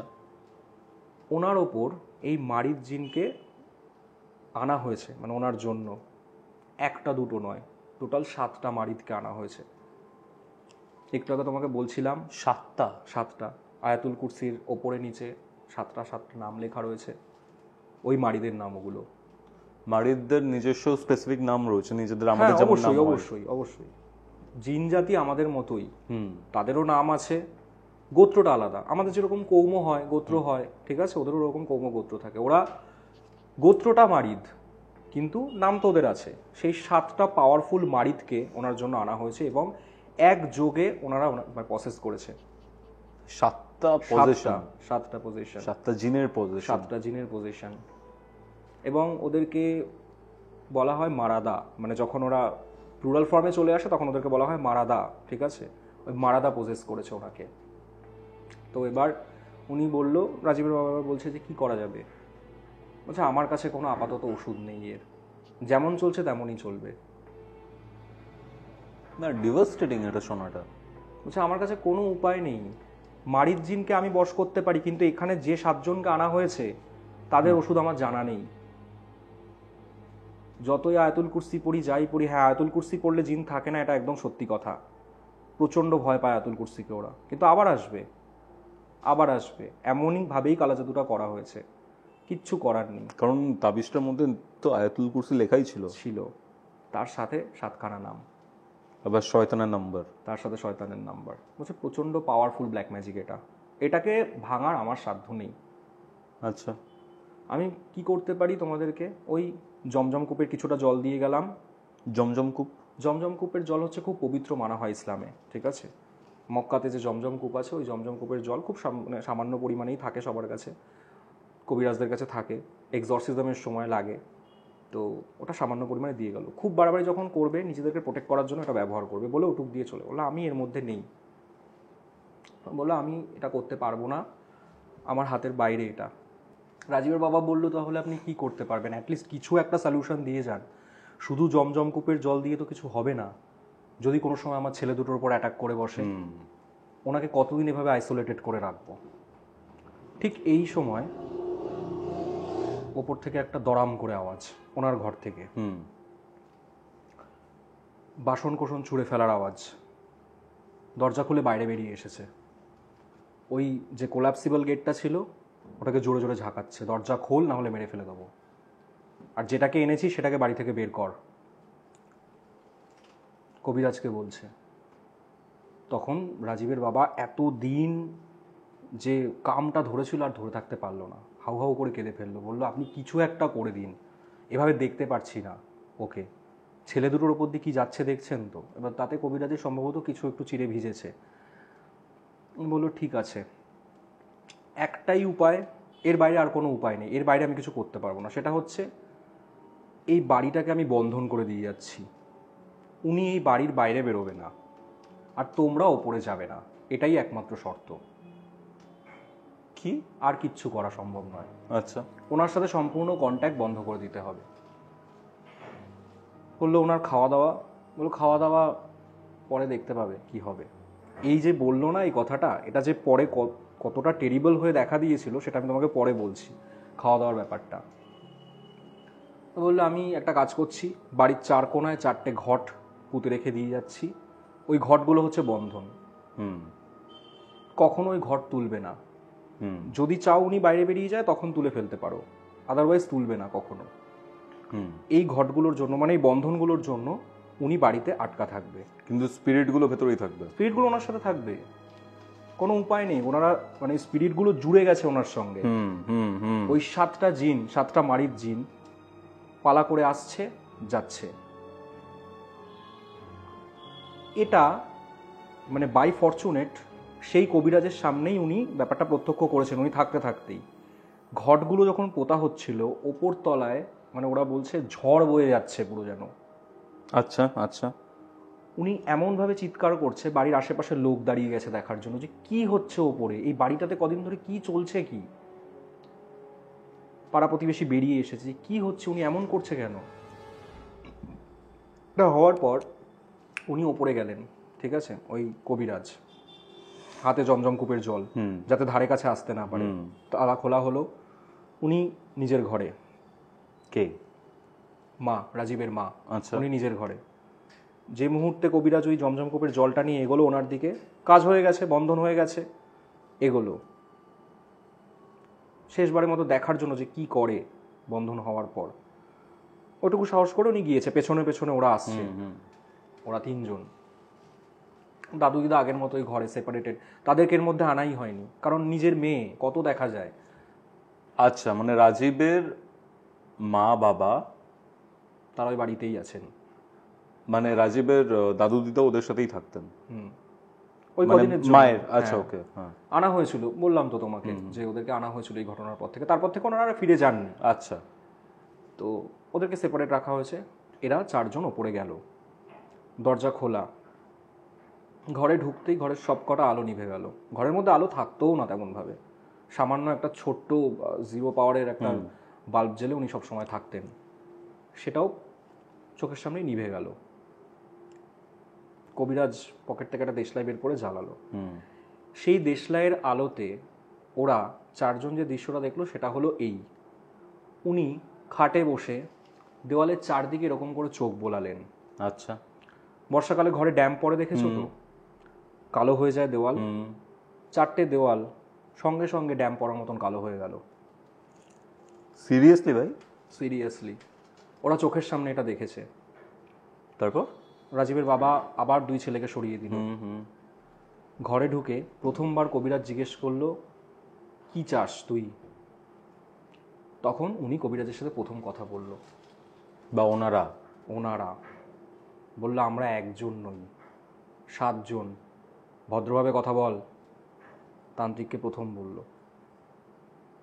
তোরা কে, কোথা থেকে এসেছিস? কোনো উত্তর নেই।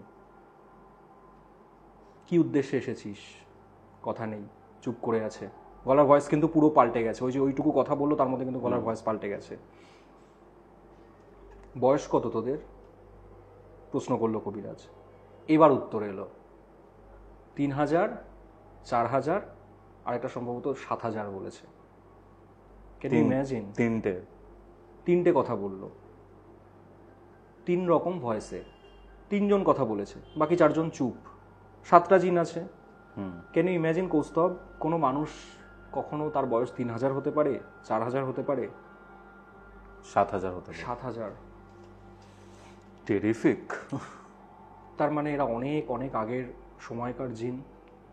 তারপরে আবার সেদিন রাতে যে বকবকটা উনি করছিল, ওই যে উল্টোপাল্টা মন্ত্রোচ্চারণ, ওই ভাষায় তান্ত্রিককে কিছু একটা বলল। রাজীবের বাবা তো হা করে তাকিয়ে আছে, উনি তো ওই ভাষা বোঝে না। ওরা দেখলো এই ভাষাটা শোনার পর কবিরাজ প্রথমবারের জন্য একটু কেঁপে উঠল। ঠিক আছে, মানে যে কথাটা বলল, উনি বললো ঘরের দরজাটা বন্ধ করে চলে আয়। ইনি কি হিন্দু ছিলেন কবিরাজ? না, কবিরাজ মানে মুসলিম। কবিরাজ মানে সে মুসলিম, ঠিক আছে। ওকে, মানে তুমি হয়, বাট ওই বেশিরভাগ তুমি তান্ত্রিক ওই কারণে বলছো? তন্ত্রোক্ত কি? আচ্ছা, ওই মুসলমানদের মধ্যে তো ওই তন্ত্রগুলো থাকে, সোলেমানি তন্ত্র, এই তন্ত্রগুলো। তো তান্ত্রিক কবিরাজ। উনি বললেন ঘরের দরজাটা দিয়ে চলে আয়, ওপরে বেশি আসবিই না। ওকে বললো চলে আয়, তালা দিয়ে চলে আয়। ও খুব অসুবিধে হচ্ছে, কেন কি ওকে ঘরের মধ্যে বেঁধে দেওয়া হয়েছে, ওই বাড়িটার মধ্যে ওকে বন্ধন করে বেঁধে দেওয়া হয়েছে। কবিরাজ বেরিয়ে যাওয়ার পর অশ্রাব্য ভাষা, এবার বাংলা ভাষা, অশ্রাব্য ভাষায় ওনাকে গালিগালাজ করছে। বেরিয়ে যা, কেন এসেছিস আমার বাড়িতে, বেরিয়ে যা, খুন করে ফেলবো, এরকম। উনি আর কিছু শোনেন, নিচে চলে এসেছে। তো বললো যে কী বলছিল, রাজীবের বাবা জিজ্ঞেস করলো উনি কী বলছিল ওরকমভাবে, ওই ভাষাটা কিসের ভাষা ওটা, উনি আর আপনি শুনে ওরকমভাবে হকচকিয়ে গেলেন কেন? উনি তখন খানিকক্ষণ শান্ত হয়ে বসে বলল, শোন, এই ভাষাটা হলো ঈসা নবীর আগের ভাষা, তার আগের আমলের ভাষা এটা। ঈসা নবী হচ্ছে জিসাস। আমি একটা কথা বলবো, বলো। ঈসা নবী হচ্ছে জিসাস, হ্যাঁ, জিসাস ক্রাইস্ট, তার আগের আমলের ভাষা। ভাষাটা হচ্ছে অ্যারামিক ভাষা। আমি এটাই বলতে যাচ্ছিলাম, অ্যারামিকের কথাই বলতে যাচ্ছিলাম। ভাষা, exactly. Now you imagine Kaustav, যে মহিলা ক্লাস 8ও পাস করেনি, অ্যারামিকে কথা বলছে, এটা প্রাচীন ব্যাবিলনের ভাষা। এক্স্যাক্টলি, এখনো ওই এরিয়ার কিছু কিছু ইহুদিরা বলে ওই ভাষা, খুবই প্রাচীন। হ্যাঁ, সেমেটিক ল্যাঙ্গুয়েজ। আর এখন এই যে অ্যারামিক বলছো যে ইহুদিরা বলেন, অনেকটা চেঞ্জও হয়ে গেছে। প্রাচীন অ্যারামিক কিন্তু আরো আলাদা ছিল। একদম। জিসাস এই ভাষায় নিজের শিষ্যদের সাথে কথা বলতেন, তাহলে এটা তারও আগের আমলের ভাষা। আচ্ছা, বলছি ঈসা নবীর আগের ভাষা বলছে উনি, এ ভাষা ওনার জানার কথাই না। বিশ্বাস হলো তো তোদের? সেই অ্যারামিক ভাষায় উনি ওনাকে গালিগালাজ করছিল যে চলে যা, বেরিয়ে যা, ফল কিন্তু খুব খারাপ হবে। বলছে আমি ওটা পুরোপুরি বুঝি না, অনেক প্রাচীন ভাষা তো, যা বুঝলাম তার মানে হলো এই। বলছে খুব সাবধান এদের থেকে, খুব সাবধান, কাছে যাবি না, আর বাড়ির বাইরে তোরা বেরো, ওনাকে কখনো বের করতে পারবি না, কারণ আমি বন্ধন দিয়ে দিয়েছি, ঠিক আছে? আর এই নিম গাছে যিনি আছেন বলেছিলাম, এনার আর কোনো কাজ নেই, পারলে নিম গাছটা কেটে ফেল, না হলে হিতে বিপরীত হবে। বলছে কেন? বলছে দুটো ফোর্সের লড়াই হবে এখন। নিম গাছে যিনি আছেন তিনি চাইছেন প্রোটেক্ট করতে, আর এরা চাইছে ধ্বংস করতে। বাড়িতে টিকতে পারবি না কিন্তু, নিম গাছটা কেটে ফেল। কিন্তু কেটে ফেললে তো পুরো নেগেটিভ হয়ে যাবে। না হলে তো সবসময় একটা গুড ইভিলের লড়াই হবে, ওটা আরো ভয়ঙ্কর। আচ্ছা, আর ওই যে বন্ধনটা হয়ে গেল, তার সাথে এই যে 7খানা মারিচ জিন রয়েছে, এমনি ওই ফোর্স আর বাড়িতে ঢুকতে পারছে না, সুতরাং ওটা থাকা না থাকা সমান, ঠিক আছে? কিন্তু বাড়ির মধ্যে আরও একটা অতিপ্রাকৃত সত্তাকে কে রাখতে চায়? কার্ড ছিল জানা গেছে? সেটাই বলবো তোমাকে। ওকে। তো উনি বেরিয়ে গেলেন।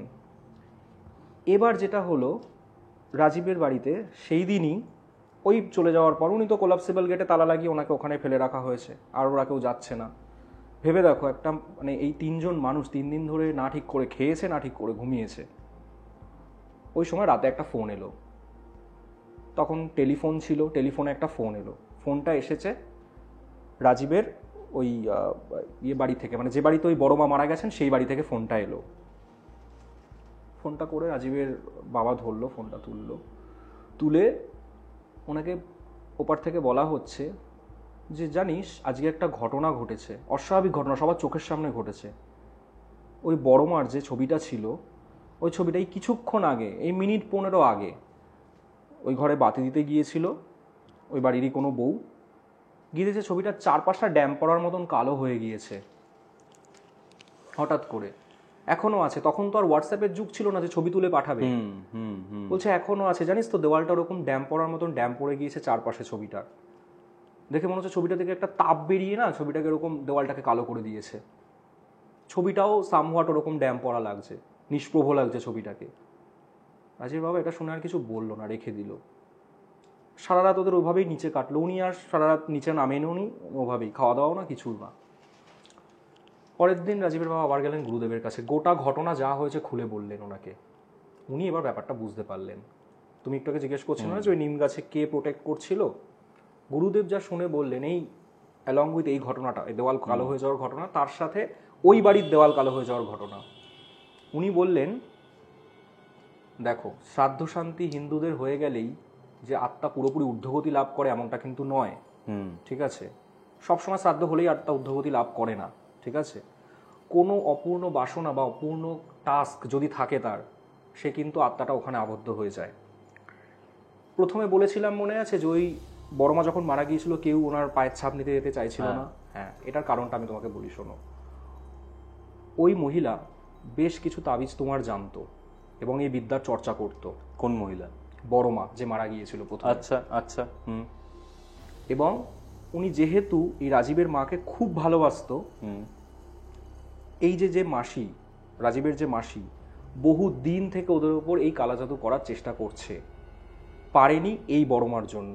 এই বড়মা ওনাকে প্রোটেক্ট করছিল, যতবার কালাজাদু করছিল ততবার কোনো না কোনোভাবে উনি ওটাকে নষ্ট করে দিচ্ছিল, ঠিক আছে?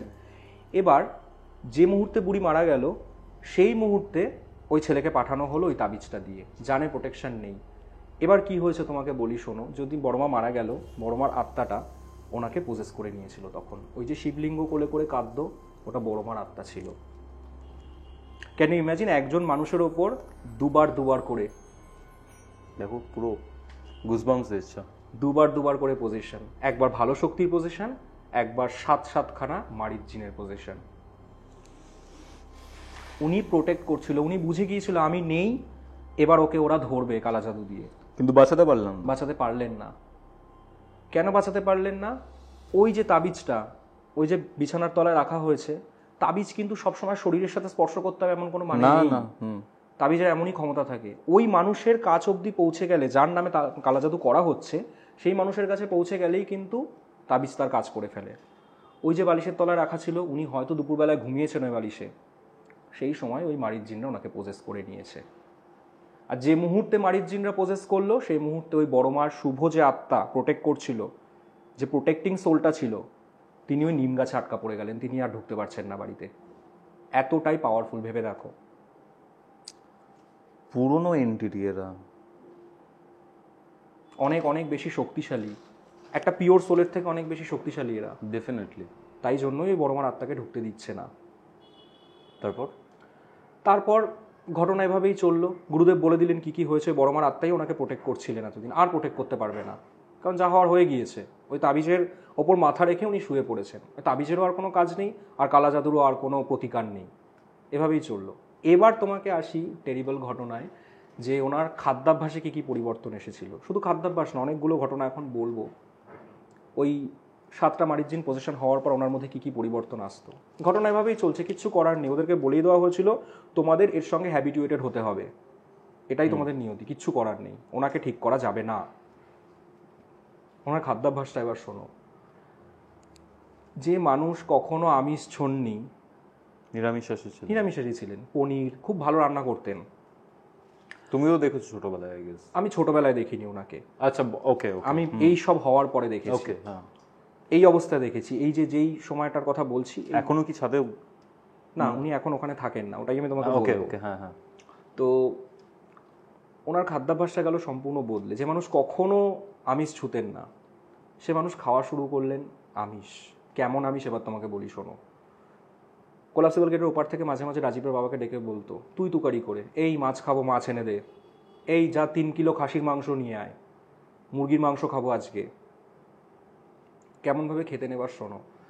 মাছ আমরা কেমন করে রান্না করি, আঁশ ছাড়িয়ে কেটে সুন্দর করে ভেতরে যত ময়লা আছে ফেলে রান্না করে।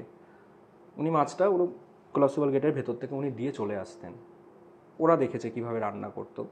সামনেই রান্নাঘর ছিল। কোলাপসিবল গেটটা তোমার একটা বড় প্যাসেজের কোলাপসিবল গেট, এদিকে রান্নাঘর, এদিকে শোয়ার ঘর আর দুজনের থাকার ঘর, ঠাকুর ঘর সব। ওখানে দাঁড়িয়ে দাঁড়িয়ে রান্না করতেন। মাছটার না উনি আঁশ ছাড়াতেন, না ভেতরের ময়লা পরিষ্কার করতেন। একটা গোটা মাছ এত বড় একটা ডেচকির মধ্যে দিয়ে সেটাকে সিদ্ধ করতেন। সেদ্ধ করতেন। এবং ওই মাছ উনি একদিনে খেতেন না, 1 সপ্তাহ 2 সপ্তাহ, গরমকালের মধ্যে মাছের মধ্যে পোকা বিড়বিড় করছে, সেই মাছ খেয়ে ফেলতেন। মাংস উনি বলতেন খাসির মাংস ধুলে গন্ধ চলে যায়, বলতো ধুয়ে দিবি না, যেমনভাবে এনেছিস তেমনভাবে দে। খাসির মাংস ওনার কাছে দিয়ে দেওয়া হলো। উনি ওই খাসির মাংস ওরকম আবার ডেচকিতে চাপিয়ে একটু জল, আদা রসুন কোনো রকমে থেতো করে ফেলে, হলুদ না কিচ্ছু না, একটু নুন ফেলে, সিদ্ধ হয়ে গেল মাংসটা। ওরকম 2 ঘন্টা সিদ্ধ হচ্ছে বসে, পুরো সিদ্ধ হয়ে গেল, নামিয়ে রেখে দিল। ওই 1 সপ্তাহ ধরে চললো। মাংসও পচে যাচ্ছে। কোনো নিরামিষ খাবার নয়। 1 সপ্তাহে বড় বড় ইলিশ মাছ, রুই মাছ ওইভাবে রান্না করে খেয়ে নিচ্ছে একা মানুষ, এবং খেয়ে সহ্যও করতে পারছেন না, বমি করছেন। ওপরটা তৈরি হয়েছিল একটা নরক, যেখানে সেখানে বমি করছেন, যেখানে সেখানে যা খুশি তাই করছে। চতুর্দিকে মাছের আঁশ, মাংসের হাড়, মানে ওই 7টা জিন নিজেদের থাকার মতন পরিবেশ তৈরি করে নিয়েছিল। এটা হোক গেল ওনার খাদ্যাভ্যাস, এইভাবেই চলছিল।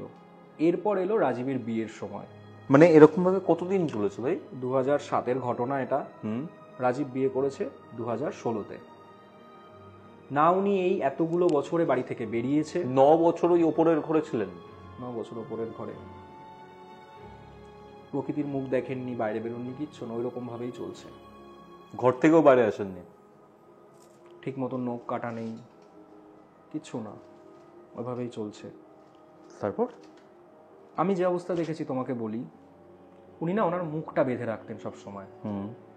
রিসেন্ট এটা আর জামা কাপড় গায়ে রাখতে পারতেন না খুব বেশি, ওই গোটা ওপরে উনি বিবস্ত্র হয়ে ঘুরে বেড়াতেন ওরকম করে, একা একা বক বক করতেন অ্যারামিক ভাষায়। চিৎকার করে কাউকে বলতেন চলে যা, চলে যা, আমাকে কিচ্ছু করতে পারবি না তোরা, তুই আবার এসেছিস, তোকে আসতে বারণ করলাম না, এরকম বলতো। দেওয়ালের দিকে তাকিয়ে কথা বলতো। মানে কৌস্তব গায়ে কাটা দেওয়া দৃশ্য। তুমি তো দেখেছো, আমি শুনছি জাস্ট তোমার থেকে। আমি এই অবস্থায় ওনাকে দেখেছি, মুখে কাপড় বাঁধা, কানে তুলো গোজা, বাইরের কোনো কথাও শুনবে না, বাইরের কোনো কিছু ইনটেক করবে না, কারোর সাথে কথা বলবে না, শুধু খাওয়ারের দরকার পড়লে রাজীবের বাবাকে এই ওটা এনে দে সেটা এনে দে, আর কিচ্ছু সম্পর্ক নেই। এবার এসব খাবার খেতে খেতে কী হয়, মানুষ শুকিয়ে যায় শরীর। উনি কিন্তু মোটামুটি হৃষ্টপুষ্টই ছিলেন, শুকিয়ে কঙ্কাল হয়ে যাচ্ছে আস্তে আস্তে। এখন উনি বেঁচে আছেন, আমি বলছি, এগোচ্ছি কি হয়েছে ওনার সাথে। এরপরে রাজীবের বিয়ে হলো প্রিয়াঙ্কার সাথে, আমার বান্ধবী প্রিয়াঙ্কার সাথে বিয়ে হলো। হ্যাঁ, এর মধ্যে ওই নিম গাছটাকে কাটার অনেক চেষ্টা করা হয়েছে। যতবার কাটার চেষ্টা করা হয় ততবারই কোনো না কোনো বাধা আসে এবং কাটা যায় না, যেতে চাইছে না। রাজীবই বুদ্ধি করে কি করলো, গাছটার সামনে একটা হোম করালো ঠিক বিয়ের আগে। বললো অনেক হয়েছে, এবার বাড়িতে নতুন বউ আসবে। ওই বাড়িতেই আনছে যেখানে মা আছে, কিছু করার নেই। নিচের তারা তো পুরো সেপারেটেড, শুধু ওপরের তলায় গিয়ে উনি মাঝে মাঝে রাজীবের বাবা। ভাবো তো, একটা দুটো বাচ্চা ছেলে এরকম ভাবে মাকে হারিয়ে ফেললো, মানুষ থাকা সত্ত্বেও তারা এভাবেই মানুষ হয়েছে। বাচ্চা দুটোর অবস্থা ভেবে দেখো, যে সময় ওদের মায়ের সাহচর্য সবচেয়ে বেশি দরকার ছিল সেই সময় পাইনি, তাও একটা আনন্যাচারাল কজে, যেটা ওদের সাথে হওয়ার কথা ছিল না সেটা ওদের সাথে হয়েছে। তো রাজীবের দাদা আলাদা হয়ে গেছে এর মাঝখানে, বিয়ে করে আলাদা হয়ে গেছে। এবার রাজীবের বিয়ে হলো। তারপর রাজীবের বিয়ে হয়ে গেল প্রিয়াঙ্কার সাথে। ওর দাদা অনেক আগেই বিয়ে করে চলে গেছে, ওই বাড়িতে থাকে না, কারণ এই পরিবেশের মধ্যে থাকা সম্ভব না। এবার সত্যি কথা বলতে রাজীব নিজের বাড়ি ছেড়ে যেতে চায় না, এবং ওরা তো নিচে থাকে, ওর মা তো নিচে আসে না, তো সেই মনে করেই বিয়ে করেছিল। প্রিয়াঙ্কা সব জানতো কিন্তু ব্যাপারগুলো, জেনেই ভালোবাসাতে যা হয় আর কি, ও সব কেউ দেখে না। ভেবেছিল চলো ট্যাকেল করা যাবে। এতটা ভয়ঙ্কর চোরাবালি যে এতটা ডিপ সেটাও বুঝতে পারেনি। বিয়ে হয়ে আসার পর থেকে ওই মহিলা প্রিয়াঙ্কাকে একদম সহ্য করতে পারে না। যে মুহূর্তে বাড়িতে ঢুকেছে সেই মুহূর্ত থেকে শুরু হয়েছে ওনার বাড়াবাড়ি, ওপরে তাণ্ডব সব সময়। আগে তাও কিছু সময় বন্ধ থাকতো, প্রিয়াঙ্কাকে সহ্যই করতে পারে না। ওকে নাম করে করে অশ্রাব্য ভাষায় গালিগালাজ, ছেলের বউকে বের করে দে, ওকে কিন্তু কোনদিন আমি মেরে ফেলবো। ঘটনাটা বাড়াবাড়ি হলো বিয়ের 2 মাসের মধ্যে। ও এসব সহ্য করেও ছিল। তখন আমি ওর মুখ থেকে শুনতাম ঘটনাগুলো, যে এই হয়েছে প্রিয়াঙ্কার থেকে। প্রিয়াঙ্কাও তো আমার বান্ধবী, দুজনেই আমার ক্লোজ ফ্রেন্ড। তখন কি হলো, একদিন প্রিয়াঙ্কা, ওদের কোলাপসিবল গেটটা এমন জায়গায় যে নিচটা দেখা যায়, প্রিয়াঙ্কাকে ওপর থেকে উনি একটা দা ছুঁড়ে মেরেছে। হাতের কাছে তো যেতে পারছে না, তালা দেওয়া, একটা দা ছুঁড়ে মেরেছে। তারপর ও একদম যাকে বলে একদম চুলের ডগায় বেঁচে যাওয়া, সেরকমভাবে বেঁচে গেছে। শ্বশুর আসলে জানানো হয়েছে এই ব্যাপার। শ্বশুর ভেবে দেখলো ঠিক, বাড়িতে একটা নতুন বউ এসেছে, সবে 2 মাস, সে যদি এরকম অত্যাচারের সম্মুখীন হয়, ভবিষ্যতে যে আরো বড় কিছু করবে না তার তো কোনো গ্যারান্টি নেই। ভেবে দেখলো না, অনেক হয়েছে, ওকে এ বাড়িতে রাখা যাবে না, মানে রাজীবের মাকে। রাজীবের সাথে কথাবার্তা বললো যে তুই এই বাড়িতেই থাক বউ নিয়ে। ইতিমধ্যে আবার রাজীবের বাবা গাইঘাটাতে, ওই যেখানে গিয়েছিল গাইঘাটাতে, জলেশ্বরে একটা বাড়ি তৈরি করছে ওখানে, কাঁচা বাড়ি। কারণ ওনার প্ল্যান ছিল এরকমভাবে যে বউকে উনি ওখানে পাঠিয়ে দেবে আর উনি নিজে বউর সাথে গিয়ে থাকবে। কারণ ছেলে মেয়েদের জীবনটাকে তো নরক করার মানে হয় না, ওদের এই বাড়িটা ছেড়ে দেবে 2 ছেলেকে। আর বড় ছেলে যেহেতু চলে গেছে, তখন থেকে ওনার একটা প্ল্যান ছিল যে 2 ছেলে বউ নিয়ে বাড়িতে থাকুক, ওকে নিয়ে আমি সেপারেট হয়ে যাচ্ছি। কারণ দে ডোন্ট ডিজার্ভ ইট, তাই না? ছেলেমেয়েরা তো এটা ডিজার্ভ করে না। তো উনি দেখলো না, আর কিছু করা যাচ্ছে না, ওই বাড়িতে নিয়ে ওকে রাখতে হবে। কি করলো, ঘটগুলো তুলে দিল। ইতিমধ্যে প্রিয়াঙ্কার বিয়ের আগে কিন্তু ওই নিম গাছটা কেটে ফেলা হয়েছে, তোমাকে বলেছিলাম হোম হয়েছিল। হ্যাঁ, হোম হওয়ার পর আর কোনো বাধা আসেনি, ওই নিম গাছটা কেটে ফেলা হয়েছে। তারপর সেই যে আত্মা, বড়মার আত্মা নিম গাছে থাকতো, তারও আর কোনো সাইন পাওয়া যায়নি বাড়িতে। প্রিয়াঙ্কার বাবা, রাজীবের বাবা, তোমার বউকে ওভাবে তো নিয়ে যাওয়া সম্ভব না ওই বাড়িতে। আর ওই বাড়ি কিন্তু পুরোপুরি কমপ্লিটও হয়নি। বাড়িটা কেমন তোমাকে আমি বলছি, দোতলা বাড়ি হচ্ছে, নিচতলা পুরোপুরি ফার্নিশড। ওর বাবা তাড়াতাড়ি তৈরি করিয়েছে, যেহেতু বউকে এনে ওখানে রাখবে। ওপরতলা কাঁচা, ঠিক আছে, ওপরতলায় কিছু হয়নি, শুধু ইট গাঁথনি, ঠিক আছে। ওপরে ছাদ ঢালাই করা রয়েছে, কিন্তু কারেন্টও নেই, জলও নেই, কিছুও নেই। নিচে মোটামুটি সবই আছে। উনি একদিন কি করলো, ওই যে খাবারগুলো উনি পাস করতো, ওর সাথেই কিছু একটা খাইয়ে টাইয়ে দিয়ে, ঠিক আছে, উনি নিজে রান্না করতো, ঠিক আছে। একটা সময় পর কি হয়েছিল, রাজীবের বাবা একটু একটু ভেতরে ঢুকতো, ঠিক আছে, ঢুকে কথা টথা কিছু তো এমন বলার তো কিছু ছিল না, জাস্ট দেখতো ঘরের কি অবস্থা, কি কত ভালোবাসেন বাবু। অবশ্যই ভালোবাসেন, ওনারা ভালোবাসা করেই বিয়ে করেছিলেন। তখন ওনাকে খুব একটা কিছু বলতো না, কিন্তু ভয়ে ভয়ে ঢুকতেন, স্বাভাবিক, একটা রিস্ক থাকে না। এবার তখন উনি কিছুটা মিশিয়ে দিয়ে চলে এসেছেন ঘুমের ওষুধ টষুধ, যাতে খেয়ে ঘুমিয়ে থাকে, ওই অবস্থায় নিয়ে যাওয়া হবে। যা হওয়ার হলো, ওষুধ কাজ করলো, যতই জিনের এফেক্ট হোক, শরীরটা তো ওনার। উনি ঘুমিয়ে পড়লেন।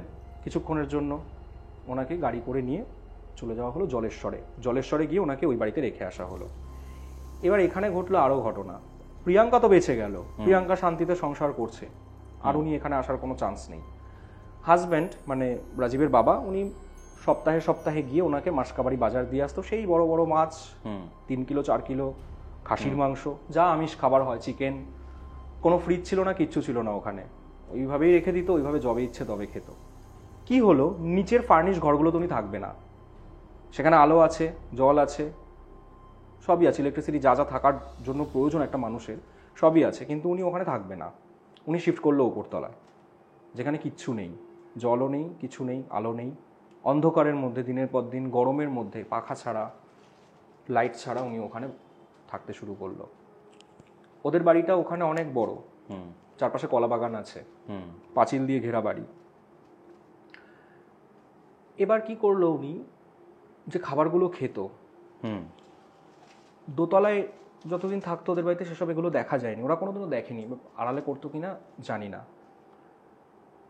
যে খাবারগুলো রান্না করতো, ওই ইলিশ মাছ ওইভাবে, ঠিক আছে, চালের সাথে ইলিশ মাছ একটা গোটা ছেড়ে দিচ্ছে, একটু আতপ চাল বা গোবিন্দভোগ চাল নিল, সুগন্ধি চাল, তার সাথে ও রাজীবের বাবা কি নিজে দেখেছে এসব, ওই ডেচকির মধ্যে ফুটিয়ে ওরকমভাবে সিদ্ধ করলো, মাংস আর সমেত কিচ্ছু বাদ নেই, কিছু না, মাংস ওরকম না ধোয়া সিদ্ধ করে করে যে ওই জিনিসটা তৈরি হলো, একটা জঘন্য নারকীয় খাবার, সেটা উনি নিজেও খেত, এবং ওই কলা বাগানে গিয়ে কলা পাতায় করে করে 7 জায়গায় রেখে আসতো।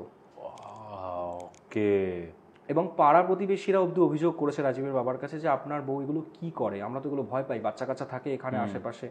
হ্যাঁ, যদিও পাঁচিল অনেক উঁচু ছিল, কিন্তু দেখা তো যায় রাতের বেলায়, অনেক রাতের বেলায় উনি রান্না করে ওরকম বিভিন্ন রকম পাতার মধ্যে ওরকম ভোগ সাজিয়ে দিয়ে আসতো, এবং চিৎকার করে করে ডাকতো, আয় খেয়ে যা, আয় খেয়ে যা, জিনের ভোগ, আয় খেয়ে যা, খাবি না, খেয়ে যা। উনি এখনো সেই বাড়িতেই আছেন? উনি এখনো সেই বাড়িতেই আছেন। ঠিক হয়নি কিছু? না, ওনাকে ঠিক করা যায়নি, এখনো এইভাবেই চলছে। রাজীব মাঝে মাঝে যায়, দেখা করে মায়ের সাথে, কথা কিছু বলে না, ওই দেখে চলে আসে। এখন বিশ্বাস করবে না কৌস্তব, অবস্থা খুব খারাপ। রাজীব আমাকে ছবিও পাঠিয়েছিল, গায়ে কাপড় বলতে তেমন কিছুই থাকে না, মুখ ওরকম বাঁধা, কানে তুলো, মাথার চুল জটা পড়ে গেছে, হাতের নখগুলো ভয়ঙ্করভাবে বড় হয়ে গিয়েছে, মানে ওনাকে আর কিওর করা যাবে না। উনি ওই মাসির আর কিছু হলো না যে এইসব যে সব করেছিল?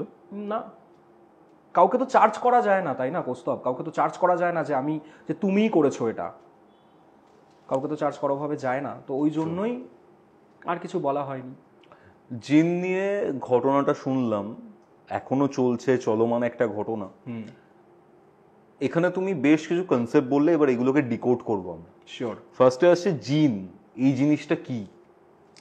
দেখো, জিন এটা ইসলামিক বিশ্বাস অনুযায়ী আল্লাহরই একটা সৃষ্টি।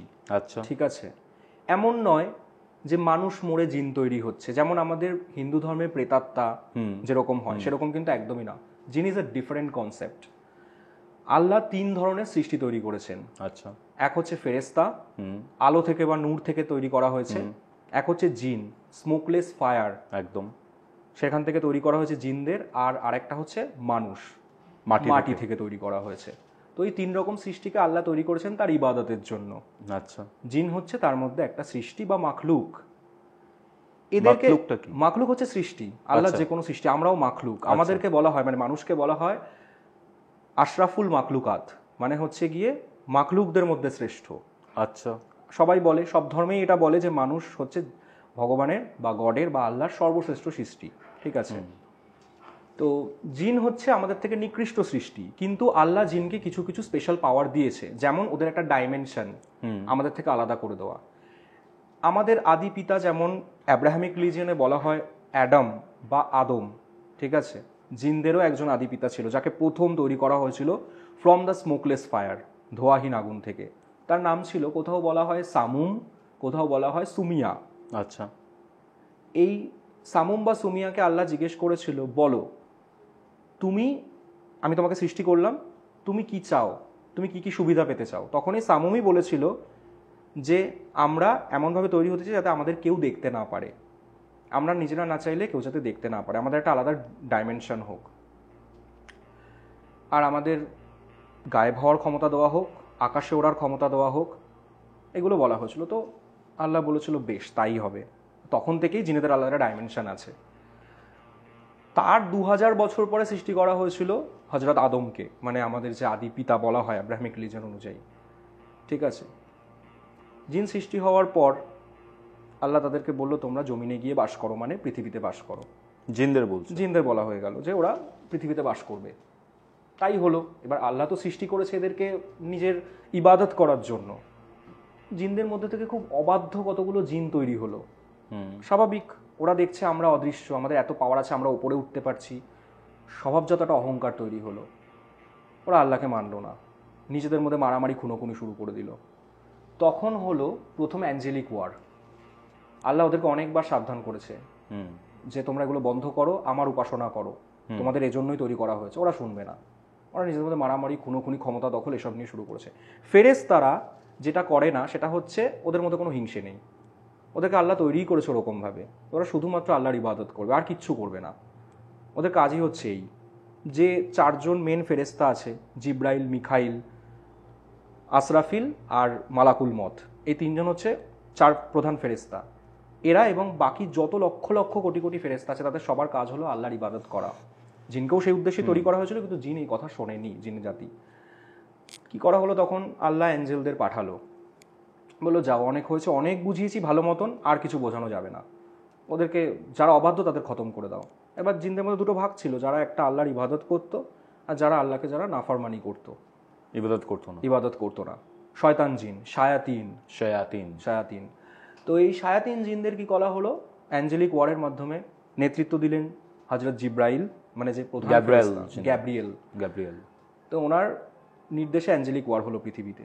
অ্যাঞ্জেলরা যেখানে যেখানে পারলো জিনদের খতম করলো, বাকি জিনেরা লুকিয়ে পড়লো, আর ভালো জিনেরা বেঁচে রইলো। এই সময় দেয়ার ওয়াজ আ কিউট চাইল্ড, ছোট্ট একটা জিনের বাচ্চা ছিল। আচ্ছা। বাচ্চা জিন, সেই জিনটাকে, সে তখন খেলা করছিল মাটিতে বসে, তাকে তুলে নিয়ে আসা হলো, তাকে মারা হলো না। অ্যাঞ্জেলদের ওদের দেখে খুব দয়া হলো। এই জিনটা কে ছিল জানো কৌস্তব? কে? আজাজিল, যে পরবর্তীকালে হলো ইবলিশ। ওই জন্য শয়তানের বাচ্চা বলা হয় হ্যাঁ, বলতে পারো। ইবলিশকে। তখন কেউ যদি জানতো এই ছোট্ট নিষ্পাপ বাচ্চাটা, এও খারাপ জিনের দলেই ছিল না, হ্যাঁ, এই খারাপ দিনের দলে ছিল, কিন্তু আল্লাহর মানে ইবাদতও করতো না, আবার শেখে নিয়ে তখনও কিছু। ছোট্ট বাচ্চা খেলা করছিল, ওকে দেখে অ্যাঞ্জেলদের মনে খুব দয়ার উদ্রেক হলো যে চলো একে আল্লাহর কাছে নিয়ে, একে মেরে লাভ নিয়ে তো কিছু করেনি, ওকে উঠিয়ে নিয়ে যাওয়া হলো সপ্ত আকাশের ওপরে, যেখানে আল্লাহর আরশ রয়েছে। আরশে আজিম মানে হচ্ছে গিয়ে আল্লাহর যে চেয়ার, আচ্ছা, ঠিক আছে, কুরসি, আরশ। তো ওখানে সপ্ত আকাশের ওপরে নিয়ে যাওয়া হলো। ঠিক আমাদেরও হিন্দু ধর্মে যেরকম ওপরে 7টা লোক, নিচে 7টা লোক আছে, ইসলাম ধর্মে ওরকম ওপরে 7টা লোকের কথা বলা আছে, জাহান্নামে ওরকম লেয়ার আছে, ঠিক আছে। তো সপ্ত আকাশের ওপরে আল্লাহর আরশে আজিমে নিয়ে যাওয়া হলো। আল্লাহ বললো তোমাদের মধ্যে রেখে একে মানুষ করো, একে মানুষ করলে, পলিশ করলে ভালো হবে। আল্লাহ যদি সবকিছুই জানেন তাহলে তখন কোনো কমান্ড দেননি কেন? না, এটার জন্যই আল্লাহ জানতেন ইবলিশ পরবর্তীকালে নাফরমানি করবে। অ্যাকচুয়ালি জানো কৌস্তব, কেন ইবলিশকে আল্লাহ সৃষ্টি করেছেন, ইবলিশ কেন ইবলিশ হলো? আচ্ছা। আমাদেরকে মানে আদম সন্তানদেরকে যাচাই করার জন্য। কীরকমভাবে যাচাই করার জন্য? আমরা যখন মনে কোনো খারাপ কুমন্ত্রণা পাই, সবাই বলে দেখবে তোর মনে শয়তান কুমন্ত্রণা দিচ্ছে। এই কুমন্ত্রণার পরেও যদি কেউ আল্লাহ বা গডকে ডাকে, সেটাই মানে কে ডাকছে, তারপরে কে শয়তানের হাতছানিতে বলছে হ্যাঁ চলো তোমার সাথে আমি ভিড়বো, আর কে দেখছে যে কে আল্লাহর ইবাদত করছে, এই কোষ্ঠী পাথর হিসেবে ইবলিশকে আল্লাহ তৈরি করেছে। বুঝতে পারলে? মানে আল্লাহ কিন্তু সব জানতো। তারপরে এ হলো ইবলিশ। কিভাবে ইবলিশ হলো? ছোট ছিল, তাকে অ্যাঞ্জেলদের মধ্যে প্রথম আসমানের অ্যাঞ্জেলদের মধ্যে তাকে নিয়ে যাওয়া হলো, শেখানো হলো সব কিছু, তরিকা তরতরিকা যেরকম বলে শেখানো হলো, আল্লাহর ইবাদত শেখানো হলো। ইবলিশ হয়ে উঠল আল্লাহর সবচেয়ে বড় আবেদ অর্থাৎ ইবাদতকারী, ঠিক আছে? ওর চেয়ে ভালো করে ইবাদত কোনো অ্যাঞ্জেলও করতে পারতো না। আচ্ছা।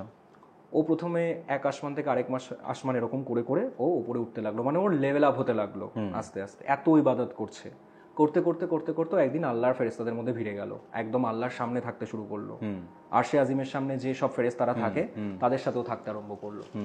এতটাই বিশ্বস্ত হয়ে উঠলো ইবলিশ অনেক অনেক বছর ধরে দাঁড়িয়ে বসে আল্লাহর ইবাদত করে এমন একটা র্যাঙ্ক তৈরি করে ফেললো যে আল্লাহ ওকে বললো, এবার তুমি ফেরেশতাদের সর্দার হও। Now can you imagine? এখানে আমি একটা কথা বলতে চাই কৌস্তব, লুসিফার কিন্তু অ্যাঞ্জেলদেরই একজন ছিল, যাকে ফলেন অ্যাঞ্জেল আমরা বলছি, যে স্যাটার্ন হয়, ঠিক আছে? কোথাও কোথাও বলা হয় স্যাটার্ন আর লুসিফার এক নয়, ঠিক আছে? কিন্তু যেটা হয় ইসলামে আমরা দেখি যে ইবলিশ কোনোদিনই অ্যাঞ্জেল ছিল না, সে জিনই ছিল, কিন্তু সে র্যাঙ্কটা অর্জন করেছিল। আচ্ছা, এটা ডিফারেন্ট। ফেরেশতাদের র্যাঙ্কটা অর্জন করেছিল, সে ফেরেশতাদের সর্দার হয়ে উঠেছিল আল্লাহর ইবাদত করতে করতে। ফেরেশতারাও জানতো সে জিন, আল্লাহ তো জানতোই সে জিন, কিন্তু তবুও সে ফেরেশতাদের সর্দার। ভেবে দেখো, সে ফেরেশতা না হয়েও ফেরেশতাদের সর্দার, এবং জান্নাতের কোষাগারের দায়িত্ব দিয়ে দিয়েছিল আল্লাহকে। আরও একটা কি দায়িত্ব দিয়েছিল? জিনেরা যেসব খারাপ জিনেরা তখন প্রথম অ্যাঞ্জেলিক ওয়ারের সময় যারা বেঁচে গেল তারা আবার শয়তানি শুরু করলো। একটা দুটো নয়, কিন্তু 7-8টার থেকেও বেশি অ্যাঞ্জেলিক ওয়ার হয়েছে পৃথিবীতে। সেকেন্ড অ্যাঞ্জেলিক ওয়ারে ইবলিশকে নেতৃত্ব দিয়ে পাঠানো হলো জিব্রাইলের সঙ্গে, যে খারাপ জিনদের ধ্বংস করে এসো, তুমি তো ভালো। ইবলিশ গেল, ধ্বংস করলো। সেই সময় থেকে ওর মনে একটা অহংকার বোধ জন্ম নিতে শুরু করলো যে আমি তো জিন, আমাকে এত পাওয়ার দেওয়া হচ্ছে, তার মানে আমি ডিফারেন্ট, আমি স্পেশাল। জিনেদের কি পাওয়ার অ্যাঞ্জেলদের থেকেও বেশি? জিনেদের পাওয়ার অ্যাঞ্জেলদের থেকে কম। আচ্ছা। জিনেদের পাওয়ার মানুষের থেকেও কম। তাই? হ্যাঁ, ওদের শুধু অদৃশ্য হওয়ার ক্ষমতা দেওয়া হয়েছে আর পজেস করার ক্ষমতা দেওয়া হয়েছে। মানুষের থেকে কম কিভাবে বলছো, কেন বলছো? হ্যাঁ, এটাই আসছি আমি, মানুষের থেকে কম কেন বলা হচ্ছে এটাই আসছি, তার আগে ওইটা কমপ্লিট করো। হ্যাঁ অবশ্যই। অ্যাঞ্জেলিক ওয়ারে পাঠানো হলো, সব জিনদের ধ্বংস করে ইবলিশ ওপরে এলো। তখন থেকে ওর মনে একটা অহংকার জন্ম নিল যে হ্যাঁ আমি পারি, আমি ডিফারেন্ট, আমি আল্লাহর বিশেষ রহমত পাচ্ছি, তার মানে I have a special space in আল্লাহস mind, তাই তো? তখন আল্লাহ তো সবই জানে যে ইবলিশ বেশি দিন ধরে থাকবে না। এই সময় ইবলিশের নাম কি ছিল জানো? কি? আজাজিল। আজিজ কথাটার মানে হচ্ছে প্রিয়, ইল মানে ইলাহি, আল্লাহর প্রিয়, তাই আজাজিল। মানে ও এতটা র্যাঙ্ক অর্জন করে ফেলেছিল যে আল্লাহর প্রিয় হয়ে গেল। আচ্ছা, আজাজিল। তখন ওর নাম ইবলিশ হয়নি, শয়তান হয়নি তখন ওর নাম। কি হলো, এইসবের পরে আল্লাহর মনে হলো যে জমিনে তো জিনরা এরকম অসভ্যতামি করে যাচ্ছে, ওদেরকে দিয়ে হবে না, আমি একটা নতুন সৃষ্টি তৈরি করব এবং তার মধ্যে থেকে খলিফা বা কিং নির্বাচন করব, যে সারা পৃথিবীতে রাজত্ব করবে। জিনদের আর আমি রাজত্ব দেব না, কারণ যা শুরু করেছে এতবার অ্যাঞ্জেলিক ওয়ার করা সম্ভব না। আল্লাহর যা ইচ্ছে, সমস্ত ফেরেশতাদের পাঠানো হলো, 4 জন মেন ফেরেশতাকে পাঠানো হলো, বিশেষত জিব্রাইল আর মিখাইলকে পাঠানো হয়েছিল। তারা পৃথিবীর বিভিন্ন জায়গা থেকে মৃত্তিকা আনলো, মাটি। এই জন্য জানো তো, মাটি থেকে যেহেতু আমাদের সৃষ্টি করা হয়েছে, আমাদের বিভিন্ন মানুষের গায়ের কালার বিভিন্ন, কারণ জিব্রাইল মিখাইল বিভিন্ন জায়গা থেকে মাটি এনেছে। কোনো মাটি সাদা ছিল, কোনো মাটি কালো ছিল। দ্যাট ইজ ওয়াই আমরা কেউ সাদা কেউ কালো, অ্যাকর্ডিং টু দ্য স্ক্রিপচার। এবার যেটা হলো, আল্লাহ আদমকে তৈরি করে বহুদিন ওই স্ট্রাকচারটা, ম্যানিকুইনের মতো স্ট্রাকচারটা ওটা স্বর্গে রেখে দিল। ইবলিশকে জানালো না কিছু, ফেরেশতাদেরও কিছু জানালো না, আল্লাহর ইচ্ছে। ইবলিশ কি করতো সেই সময়, বারবার ঘুরে ফিরে দেখতো যে এটা কি তৈরি হচ্ছে, তার ভেতরে ঢুকতো বেরোতো, ভেতরে ঢুকে দেখছে কি তো ফাঁপা, এরকম ঠক ঠক করে আওয়াজ করতো, কিছু নেই। ঠিক এই কারণের জন্য জিন আমাদের পজেস করতে পারে, কারণ জিনদের যে আদি ছিল ইবলিশ, মানে আদি তো নয় সরি, মানে জিনদের যে সর্দার ছিল ইবলিশ, সে প্রথম থেকে মানুষের শরীরের মধ্যে ঢোকার তো মানে টেন্ডেন্সি ছিল। তো তার জন্যই জিনেরা আমাদের শরীরে রক্ত শিরায় চলাচল করতে পারে। এরপর একদিন সময় এলো, আল্লাহ আদমের মধ্যে রূহ ফুঁকে দিল, মানে আত্মা দিয়ে দিল। আদম উঠে দাঁড়ালো সবার সামনে। আল্লাহ সমস্ত ফেরেশতা সেই সঙ্গে ইবলিশকে আদেশ করলো, এই যে আমার নতুন সৃষ্টি, একে তোমরা সিজদা করো, মানে বাউ ডাউন, সম্মান দাও, ঝুঁকে সম্মান দাও। এক কথায় সমস্ত ফেরেশতারা আদমকে সাজদা করলো, একদম ঝুঁকে পড়ে। অনলি দাঁড়িয়ে রইল ইবলিশ। তখন আল্লাহ বলল, কিরে ইবলিস, তোর কি হলো? কি এমন হলো যে তুই ওকে আমার সৃষ্টির সামনে নত হতে তোর বাধছে? তখন ইবলিস নিজের এতদিন ধরে ভেতরে যে হিংসাটা জমেছিল, মানে যে অহংকারটা জন্মেছিল, সেটা আল্লাহর সামনে প্রকাশ করে দিল। বললো, আমি ওকে কেন করব, সিজদা করব? ও তো মাটি থেকে তৈরি। আমি নিজে দেখেছি আপনি ওকে মাটি থেকে তৈরি করেছেন, আর আমাকে আপনি আগুন থেকে তৈরি করেছেন। আমি উত্তম। এইখানে আল্লাহর এত বছরের ইবাদত, এত প্রিয় ইবলিস, এই সবই একটা জায়গায় এসে ভেঙে গেল। আল্লাহ বলল, তুই বের হয়ে যা, তোর এখানে কোনো জায়গা নেই, তুই জান্নাত থেকে নেমে যা, আজ থেকে তুই আর আমার প্রিয় বান্দা নোস। তখন ইবলিস বলল, আমাকে কিয়ামত অবধি টাইম দিন। ইবলিস কত শেয়ানা ভেবে দেখো, আল্লাহর কাছ থেকে আগে কিয়ামত অবধি টাইম চেয়ে নিল, যাতে আল্লাহ ওকে আর কোনো অভিশাপ বা লানাত না দিতে পারে। লানাত মানে হচ্ছে অভিশাপ। তারপরও বলা শুরু করলো যে আজকে এই আদমের জন্য, সামান্য একটা সৃষ্টির জন্য তুমি আমাকে বাদ দিয়ে দিচ্ছ তো জান্নাত থেকে। আমি সমস্ত মানুষদেরকে ভুল পথে চালিত করব পরবর্তীকালে। কিয়ামতের দিন অবধি ইবলিস টাইম চাইলো, আল্লাহর কাছে টাইম চাইলো, আল্লাহ দিল টাইম। বললো, তুই কিয়ামতের টাইম অবধি যা খুশি করে নে, তুই মানুষকে বিভ্রান্ত কর, কিন্তু আমার যারা একনিষ্ঠ বান্দা আছে তাদের তুই কিছু করতে পারবি না। যেটা হয় আর কি, আমরা এখন যেটা দেখছি, যারা বিভ্রান্ত হয়ে গেছে শয়তানের বিভিন্ন হাতছানিতে, যারা ঈশ্বরকে বা আল্লাহকে ডাকে না, যারা এই পথ থেকে সম্পূর্ণ অন্য পথে হাঁটছে, তারা সবাই ইবলিশের পথে হাঁটছে। আল্লাহ বলেছিলেন যে এদেরকে আমি জাহান্নাম দিয়ে ভর্তি করব, আমি জাহান্নামে এদেরকে পাঠাবো কিয়ামতের দিন। ইসলামিক বিশ্বাস অনুযায়ী আমাদের যেমন মৃত্যুর পরপরেই আত্মা ঊর্ধ্বগতি পায়, কিছুদিন পিতৃলোকে থাকে, তারপর পুনর্জন্ম পায়, আর যদি 7টা জন্ম শেষ হয়ে যায় সে তখন পরম গতি পায় কর্মফল অনুযায়ী, কিংবা সে চলে আসে কোথায়, বা মৃত্যুর পরে নরকে চলে আসে। তখন আর পিতৃলোক যায় না, যার কর্ম খারাপ হয় সে আর পিতৃলোকে থাকে না, সে চলে আসে একদম নরকে বা অন্য কোনো নিকৃষ্ট জনিতে সে প্রবেশ করে, যেমন পশু, কীট। কিন্তু ইসলামিক বিশ্বাস অনুযায়ী ওদের এই যে কবরে চলে যাওয়ার পর যে জীবনটা শুরু হয় সেটাকে বলে আলমে বারজাক। এটা কি হয়? এটা হচ্ছে কবরে থাকার জীবন। বারজাক মানে পর্দা। আমাদের এই দুনিয়ার থেকে একটা পর্দা, ওরা সবাই শুয়ে আছে ওখানে। টার্কিশ মুভি সিজ্জিন দেখেছো নিশ্চয়ই? ডেফিনেটলি দেখেছি। এই আলমে বারজাকের দুটো পার্ট আছে, একটা হচ্ছে ইল্লিন, একটা হচ্ছে সিজ্জিন। ঠিক আছে, যারা ভালো কর্ম করে তারা যায় ইল্লিনে। ইল্লিন হচ্ছে মিনি জান্নাত। মিনি জান্নাত, হ্যাঁ, ট্রেলার অফ জান্নাত। ভালো ভালো মানুষরা ওখানে আছে সুখ সুবিধা সমেত। আর যারা খারাপ কাজ করে তারাই কবরের জীবনে ঢোকার পর চলে যায় হচ্ছে সিজ্জিনে। আচ্ছা, সিজ্জিন হচ্ছে মিনি জাহান্নাম বা নরক। আচ্ছা। তো এই ইল্লিন এবং এখানে একটু জিজ্ঞেস করতে চাই, অ্যাকর্ডিং টু ইসলামিক বিলিভস, মৃত্যুর পরে কেউ জান্নাতে যায়, কেউ জাহান্নামে যায়? না, এই কনসেপ্টটা সবাই ভাবে, বাট এটা অ্যাকচুয়ালি নয়। মৃত্যুর পরেই কেউ জান্নাত জাহান্নামে যায় না। বর্তমানে জান্নাতে আছেন আল্লাহ এবং তার ফেরেশতারা, জাহান্নামে আছে জাহান্নামের ফেরেশতারা। ঠিক আছে, জাহান্নামের ফেরেশতা, জাহান্নামে আলাদা ফেরেশতা আছে। হ্যাঁ, সেটা আমরা আসবো ইবলিসকে বেদখল করার ব্যাপারটাতে। তো এমনকি যে জান্নাতে যে ফেরেশতারা আছে তারা কিন্তু মানে ওই এখনো সেই পাপী লোকদের দ্বারা কিন্তু জান্নাত পায়। জাহান্নাম পূর্ণ হয়নি এখনো, পূর্ণ হবে। কবে হবে? কেয়ামতের দিন। কেয়ামতের দিন মানে জাজমেন্ট ডে। জাজমেন্ট ডে, যেটাকে খ্রিস্টানিজমে বলা হয় জাজমেন্ট ডে। তো ইল্লিন আর সিজ্জিনে মানুষ থাকে, ওরা বিশ্বাস করে।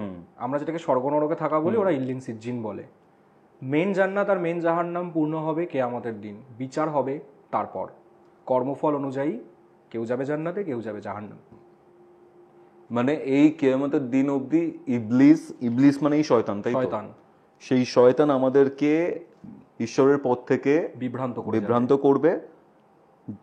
কিয়ামতের দিন কেউ যাবে জান্নাতে, কেউ যাবে জাহান্নামে।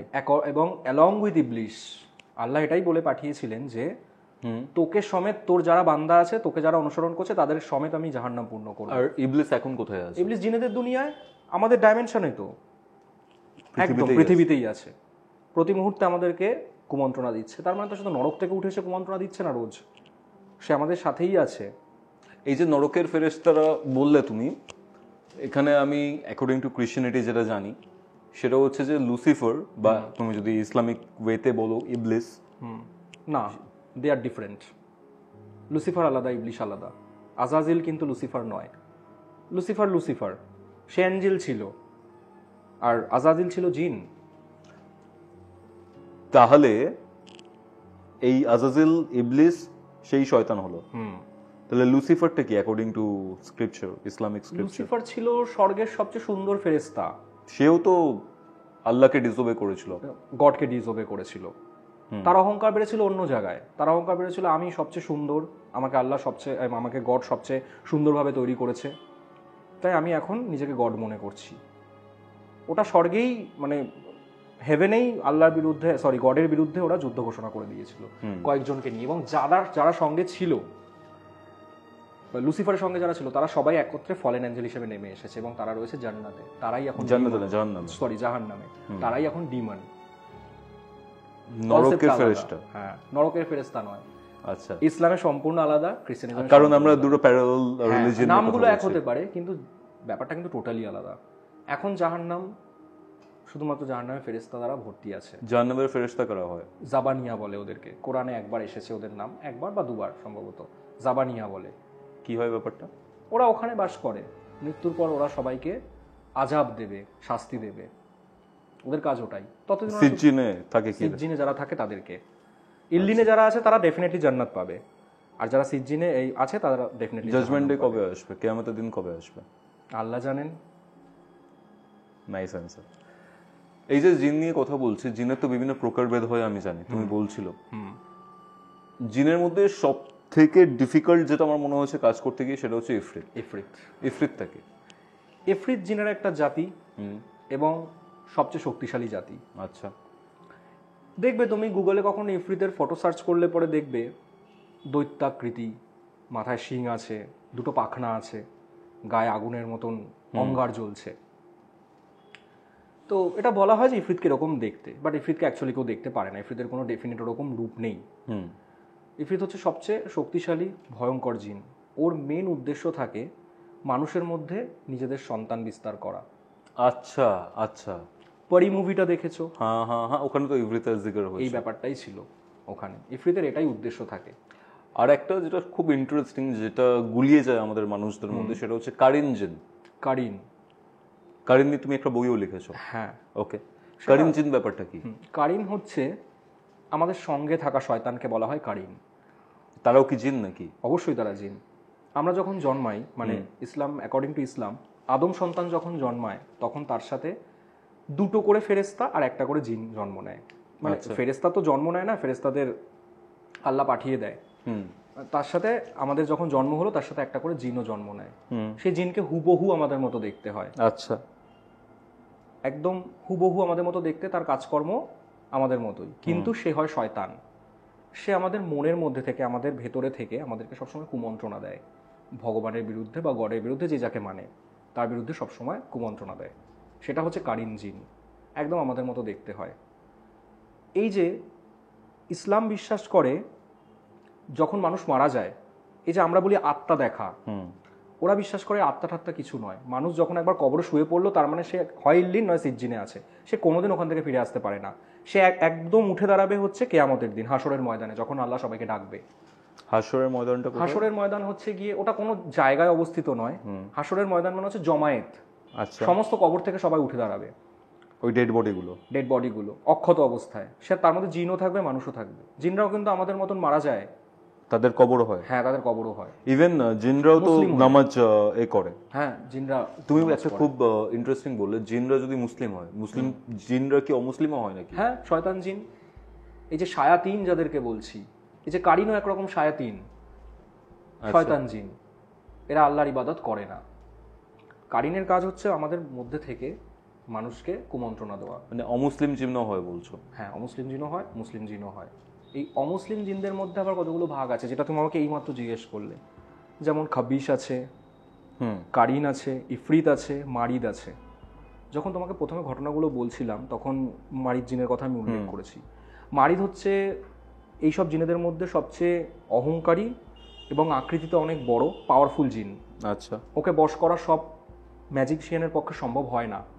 অনেকে চায় মারিদকে বশ করে ফেলতে পারলে সব করা যায়। এই যে আলাদিন এবং আশ্চর্য প্রদীপ, ওখানে যে জিনের গল্প আমরা পড়েছি ওটা কিন্তু মারিদ জিন। আচ্ছা, মারিদ জিন উইশ মানে ইচ্ছে পূর্ণ করার ক্ষমতা রাখে, কিন্তু মারিদ জিনকে বশ করা যায় না। কারিন জিনটা যেটা বলছিলে বলো। কারিন আমাদের সাথে থেকে আমাদেরকে কুমন্ত্রণা দেয়, সবসময় ভরকায়, এটা কর ওটা কর, খারাপ জিনিস কর। মৃত্যুর পরে কি হয়, ইসলাম যেটা বিশ্বাস করে, যেটা বলছিলাম তখন, কারিন জিনটা আমাদের মরে যাওয়ার পর, জিনের তো আয়ু আমাদের মতো নয়, জিনের আয়ু অনেক অনেক বেশি বছর, 2000, 3000, 4000। তো এই যে আমরা যখন মারা যাচ্ছি, আমাদের কারিন জিনটা তো মারা যাচ্ছে না, সে তখন একা হয়ে যায়, সে তখন জিনেদের দুনিয়ায় চলে যায়। এবার ও তো আদতে ও তো শয়তান, কি করে তখন ওই আমাদের মতোই তো সে দেখতে, আত্মীয় স্বজনকে দেখা দিয়ে বেড়ায়। ইসলাম এটাই বিশ্বাস করে যে আমরা আত্মা যাকে বলি, আমরা ও ভূত দেখেছি বলে না, মরে যাওয়ার পরও ভূত দেখেছি, ইসলাম বিশ্বাস করে ওটা কোনো ভূত না, ওটা কারিন জিন। আচ্ছা আচ্ছা, সে আমাদের ওই জিনের দুনিয়ায় চলে যায় আমাদেরকে ছেড়ে, আমরা মরে যাওয়ার পর। অমুসলিম জিনের মধ্যে আর কি আছে? অমুসলিম জিনের মধ্যে আর তোমার মারিদ বললাম, ইফরিত বললাম। ইফরিত অমুসলিম? অবশ্যই অমুসলিম। ইফরিত অবাধ্য টাইপের জিন। না, ইফরিত কি অমুসলিম? অমুসলিম। অবাধ্য মানেই অমুসলিম, অবাধ্য মানে সব অমুসলিম একদম। কারণ তারা আল্লাহকে ইবাদত করছে না, তারা শয়তান জিন, পুরো শায়াতিনের মধ্যে পড়ছে। আর ইবলিশ হচ্ছে এই সমস্ত শয়তান জিনের সর্দার। মানে শয়তানের উপাসনা বা ঈশ্বরের উপাসনা যারা করছে না তারাই অমুসলিম হচ্ছে। অমুসলিম এবং অবাধ্য জিন, এবং যাদের দিয়ে যত খারাপ কাজ করানো হয়। ভালো জিন সম্পূর্ণ ডিফারেন্ট, সম্পূর্ণ ডিফারেন্ট। ওরা আল্লাহর ইবাদত করে, ওরা মানুষের কাছে বেশি ঘেঁষে না, ওরা নিজেদের মতো থাকে। এই শয়তান জিনগুলো কি করে, মানুষের আশেপাশে, ওদের খুব ইন্টারেস্ট মানুষ নিয়ে, ওই জন্য ওরা মানুষকে পোজেস করে। দেখো পজিশন দুরকম হয়, একটা কালা জাদুর মাধ্যমে, একটা ওরা নিজেরাই নিজে পোজেস করে। কালা জাদুর মাধ্যমে যখন পোজেস করছে, যেমন এই ঘটনাটাই বলছিলাম তোমাকে, হ্যাঁ, কালা জাদুর মাধ্যমে আমি জিন অ্যাপ্লাই করলাম কারোর ওপর, সেটাকে পোজেস করে নিল। আর একটা কি হয়, জিন খুব ইন্টারেস্টেড মানুষ সম্পর্কে, যেহেতু ইবলিশ ইন্টারেস্টেড ছিল মানুষ সম্পর্কে, ওই যে ঢুকে দেখতো বেরোতো, মানুষের জগত সম্পর্কে ওর খুব ইন্টারেস্ট, প্রত্যেকটা জিনের থাকে, বিশেষ করে মেয়েদের প্রতি। এর জন্যই মানে এটা যদিও একটা বিতর্কিত বিষয়, মুসলিম মেয়েরা হিজাব, নাকাব, বোরখা এগুলো পরে শুধুমাত্র জিনের নজর থেকে নিজেদের বাঁচানোর জন্য, খারাপ নজর থেকে নিজেদের বাঁচানোর জন্য চুল ঢেকে রাখে, মুখ ঢেকে রাখে। জিনদের খুব নজর, মুসলিম জিন বলো অমুসলিম জিন বলো, মানুষের প্রতি ওদের একটা নজর থাকে, কারণ ওরা তোমাদের দেখছে। And I don't mean to scare you Kaustav, but এই যে আমি এত কথা বলছি জিনদের নিয়ে, কেউ না কেউ কোথাও না কোথাও দাঁড়িয়ে আশেপাশে রয়েছে আমাদের কথা শুনছে। এই যে তুমি তোমার ঘটনাটা জানালে, সেখানে একটা তাবিজ পাওয়া গেছিল যেখানে আয়াতুল কুরসির সাথে 7টা মারিদ জিনের নাম লেখা ছিল। আয়াতুল কুরসি যেখানে পাঠ করা হয় সেখানে তো কোনো এরকম নেগেটিভ এন্টিটি থাকবে না, তাহলে তাবিজের মধ্যে কেন ছিল, আর শয়তানের সংখ্যাটা কেন লেখা ছিল, কি মনে হয় তোমার ওটা? এবার আমি তোমাকে এটা বোঝানোর জন্য ব্ল্যাক ম্যাজিকের কিছু ছোট্ট করে একটা কনসেপ্ট দিচ্ছি। ব্ল্যাক ম্যাজিককে বলা হয় সিহার, ঠিক আছে? সিহার যে করে তাকে বলা হয় সাহির, মানে জাদুকর, ঠিক আছে? এটা কিছুই না, ডেভিলস প্যাক্টের নাম শুনেছো? ডেভিলের কাছে নিজের আত্মা। এই ব্ল্যাক ম্যাজিশিয়ানরা তাই হয়, ডেভিল প্যাক্টের মাধ্যমে নিজের আত্মা ইবলিশের কাছে বিক্রি করে দিচ্ছে। আমরা বলি না ও জিন পুষে রেখেছে, ও জিনকে বশ করে কাজ করাচ্ছে, বলি না ব্ল্যাক ম্যাজিশিয়ানরা এগুলো করে। অ্যাকচুয়ালি ব্যাপারটা কি হয় জানো, জিন ওকে বশ করে রেখেছে ইমোশনালি। আচ্ছা, ও আত্মাটা দিয়ে দিয়েছে, এবার ওকে বলছে যে তুমি এটা করো। কি করো? বিরোধিতা করো। কার বিরোধিতা? আল্লাহর বিরোধিতা। দেখবে যারা ব্ল্যাক ম্যাজিশিয়ান হয় তারা কিন্তু পুরোপুরি আল্লাহকে মানে না, তারা ওই জিনদের মানে, তাদের পুজো করে, তাদের উদ্দেশ্যে ভোগ দেয়, বলি চড়ায়, করে না এগুলো? দেখো আল্লাহর সাথে অন্য কাউকে শরিক করছে, তার মানে কি সে তো পুরোপুরি আল্লাহর বান্দা নয়, সে তো অ্যাকচুয়ালি জিনের পূজারী, আর জিন ওটাই চায়। ভেবে দেখো কৌস্তব, ইবলিশ কি চেয়েছিল জান্নাতে যখন ছিল, সে কি চেয়েছিল যে লোকে ওকে কেন সম্মান না দিয়ে আদমকে সম্মান দিচ্ছে। জিনদের প্রথম থেকেই এই একটা লোভ ছিল যে আমাকে সবাই মানবে, আমাকে সবাই পুজো করবে। সেটা যখন হলো না তখনই ইবলিশ বিরোধিতা করলো আল্লাহর। তো জিনদের এটা একটা লোভ যে আমাকে সবাই পুজো করবে, এবং সেটাই ওরা ব্ল্যাক ম্যাজিশিয়ানদের দিয়ে করাচ্ছে। এবার যখন ম্যাজিশিয়ানরা এরকম করছে কারোর কথা শুনে, মানুষ কি করে, মানুষ একটু কিছু হলেই যাই কবিরাজের কাছে যাই, বা ধরো কারোর উন্নতি হচ্ছে, এই যে যেমন আমি যে ঘটনাটা বললাম সেক্ষেত্রে যেমন এই যে রাজীবের মাসি যেটা করেছে, উন্নতি সহ্য করতে পারছে না, ব্ল্যাক ম্যাজিশিয়ানের কাছে গিয়ে অত বড় একটা বাজে ম্যাজিক করে আসলো, এবং তার জন্য আজকে ওই মহিলার এই পরিণতি। টিল ডেট এখনো তার কোনো চিকিৎসা হয়নি, সেভাবেই ওইখানে ওই জলেশ্বরের বাড়িতে পড়ে রয়েছে।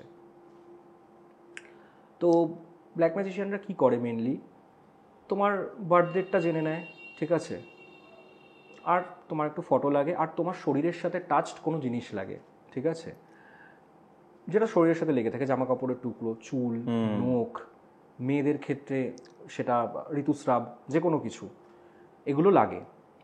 সেটার সাথে ওরা কি করে, এই যে তোমার বার্থডেটটা জেনে নিল, বার্থডে জানা গেলে রাশি জানা সম্ভব, বা টাইমটাও জানতে হবে। হ্যাঁ, এই সময়গুলো জেনে গেলে ওরা কিছু একটা ক্যালকুলেশন করে রাশিফলটা বের করে। আমাদের হিন্দু ধর্মে একটা কথা বলা হয় যে মানুষ পঞ্চভূতে তৈরি, ক্ষিতি, অপ, তেজ, মরুদ, বোম। বোমটা বাদ দিচ্ছি, বোমটা শূন্য, হ্যাঁ, ওটা সূক্ষ্ম দেহ, বাকি চারটেকে ধরছি, এলিমেন্ট চারটে দেখো, একটা পৃথিবী, একটা হচ্ছে গিয়ে তোমার জল, একটা বায়ু, ঠিক আছে, এরকম চারটে মানে ব্যাপার, জল, এই চারটে যে জিনিসগুলো আছে, এই চারটেতে ওরা ডিভাইড করে। রাশি কিন্তু এই চারটে এলিমেন্টের ভিত্তিতেই ডিভাইডেড, খেয়াল করে দেখেছো কখনো? মীন রাশি জলের এলিমেন্ট। যে মুহূর্তে ওরা রাশিফলটা পেয়ে গেল, রাশিটা পেয়ে গেল যে ওর কী রাশি, সেই রকমভাবে কালা জাদুটা ওরা করে। তোমার শরীরের সাথে কানেক্টেড কোনো জিনিস, সেটা চুল হোক, নখ হোক, সেটাকে কি করে, তারপর একটা কাগজের মধ্যে তাবিজটা প্রস্তুত করে, আল্লাহর কোনো একটা বাণী। জিনদের বশ করার জন্য কিছু ব্রহ্মাস্ত্র আছে, সূরা নাস, সূরা ফালাক, এই দুটো অনলি জিনকে বশ করার জন্য নাজিল করা হয়েছিল মহানবীর কাছে। এছাড়াও আছে সূরা আল বাকারা 255 নম্বর আয়াত, যাকে আমরা বলি আয়াতুল কুরসি, সূরা কাফিরুন, সূরা ইখলাস, এই সমস্ত জিনিসগুলো জিনদের বশ করার জন্য ব্রহ্মাস্ত্র। এই জিনিসগুলোর সঙ্গে কালা জাদুর সম্পর্ক আছে। কেমন সম্পর্ক? এই জিনিসগুলোকে অপমান করা হয়। যে তাবিজটার কথা আমি তোমাকে প্রথমে বলেছিলাম, সেখানে আয়াতুল কুরসি ছিল সবচেয়ে শক্তিশালী। সবচেয়ে শক্তিশালী আয়াতকে সবচেয়ে শক্তিশালী জিন দ্বারা, যে মারিচ 7টা জিনের কথা বলা হয়েছে, কিন্তু খুব শক্তিশালী জিন ওরা, দুটোকে ইন্টারসেক্ট করানো হয়েছে, ইন্টারসেক্ট করিয়ে তাবিজটা তৈরি করা হয়েছে। দ্যাট মিন্স আল্লাহকে আমি অপমান করলাম, তার সাথে ওই শক্তিশালী জিনগুলোকে এর মধ্যে ঢুকিয়ে দিলাম, এবং শয়তানের ঘর রাখা হয়েছে। ওই নাম্বারসগুলো না, তোমাকে যেটা প্রথমেই বলেছিলাম, আরবি করলে পরে ওটা শয়তানের নাম হয়। শয়তানের তো একটা নাম না, অনেক নাম, ওই আরবি নামগুলো হয়। সবচেয়ে পাওয়ারফুল আয়াতকে পাওয়ারফুল জিন দ্বারা আমি বেঁধে দিলাম। কি করে বেঁধে দিলাম? তার ধরো কিছু নিয়ে গেছে, মাসি হয় রাজীবের মায়ের একটা চুল বা কোনো ব্যবহার করা জিনিস জোগাড় করার পক্ষে কিছুই না, নিয়ে গিয়ে ওটার সাথে বেঁধে দিল। দ্যাট মিন্স আমি জিনটাকে ওর সাথে বেঁধে দিলাম, এবার ও ওকে প্রসেস করবে। কিন্তু এই এলিমেন্টের কথা আমি কেন বললাম, তুমি কোন এলিমেন্টের মানুষ, সেই অনুযায়ী সেই তাবিজটা বা ম্যাজিকটা প্রতিস্থাপিত হবে। বোঝাচ্ছি ব্যাপারটা। ধরো তুমি মীন রাশির মানুষ, ওয়াটার এলিমেন্টের মানুষ, তাবিজটাকে ফেলা হবে টয়লেটে, নদীতে, পুকুরে, তাহলে কাজ করবে। তুমি ধরো ফায়ার এলিমেন্টের রাশি, আগুনে পোড়াতে হবে। বায়ু এলিমেন্টের মানুষ যদি তুমি হও, সেটা পাখির ডানার সাথে বেঁধে দিলেই কাজ করবে। আর মাটির এলিমেন্টের যদি হয়, কবরের তলায় পুঁতে দিলে, কি মাটির তলায় পুঁতে দিলে, বা উপরে একটা গাছ লাগিয়ে দিলে। This is how black magic works. Nice. মানে এখানে ইসলাম যারা রয়েছেন বা ইসলাম ফলো করেন যারা, তাদের মধ্যে এই রাশি জ্যোতিষ এই ব্যাপারটা খুব একটা চল নেই। এটা হচ্ছে গিয়ে কুফরি বা কাফেরি করা বলে, ঠিক আছে? আচ্ছা, এক আল্লাহ ছাড়া অন্য কোনো কিছুর সহাবস্থান আসছে মানে সেটা কাফের করা বা শিরক করা। শিরক কথাটা আমার হচ্ছে শরিক, আল্লাহর সাথে শরিক করছি আমি, ঠিক আছে? এগুলো ইসলাম মানে মান্যতা দেয় না, কিন্তু এই ব্ল্যাক ম্যাজিশিয়ানরা এগুলো করে। কাদের দ্বারা উদ্বুদ্ধ হয়ে করে? জিনদের দ্বারা। জিনদের এটাই উদ্দেশ্য যে আল্লাহর পথ থেকে সরে আসো, এসব করো। আকাশ, তোমার থেকে এতগুলো ব্যাপারে আমরা জানলাম, পুরো পাওয়ার প্যাক্ট একটা আড্ডা হয়েছে, অনেক কিছু জানতে পেরেছি, অনেক কিছু শুনলাম।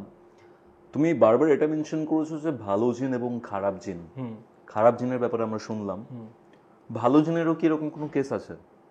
হ্যাঁ, ভালো জিন হয়। ভালো জিন কারা? আমি বলেছিলাম যে যারা আল্লাহর ইবাদত করে তারা ভালো জিন। শুনে থাকবে অনেক গ্রামাঞ্চলে বলে যে মানুষ নামাজ পড়ে চলে যাওয়ার পর মসজিদ যখন ফাঁকা হয়ে যায়, তখন নাকি জিনেরা নামাজ পড়তে আসে।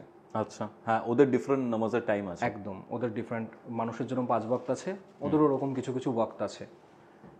শেষ মানুষের নামাজ হচ্ছে ঈশার নামাজ। প্রথমটা ফজরের, তারপরটা ঈশার। ঈশারটা সন্ধ্যাবেলা হয়। সন্ধ্যেবেলা হয়, একদম 7:30 8টা, ওই সময়।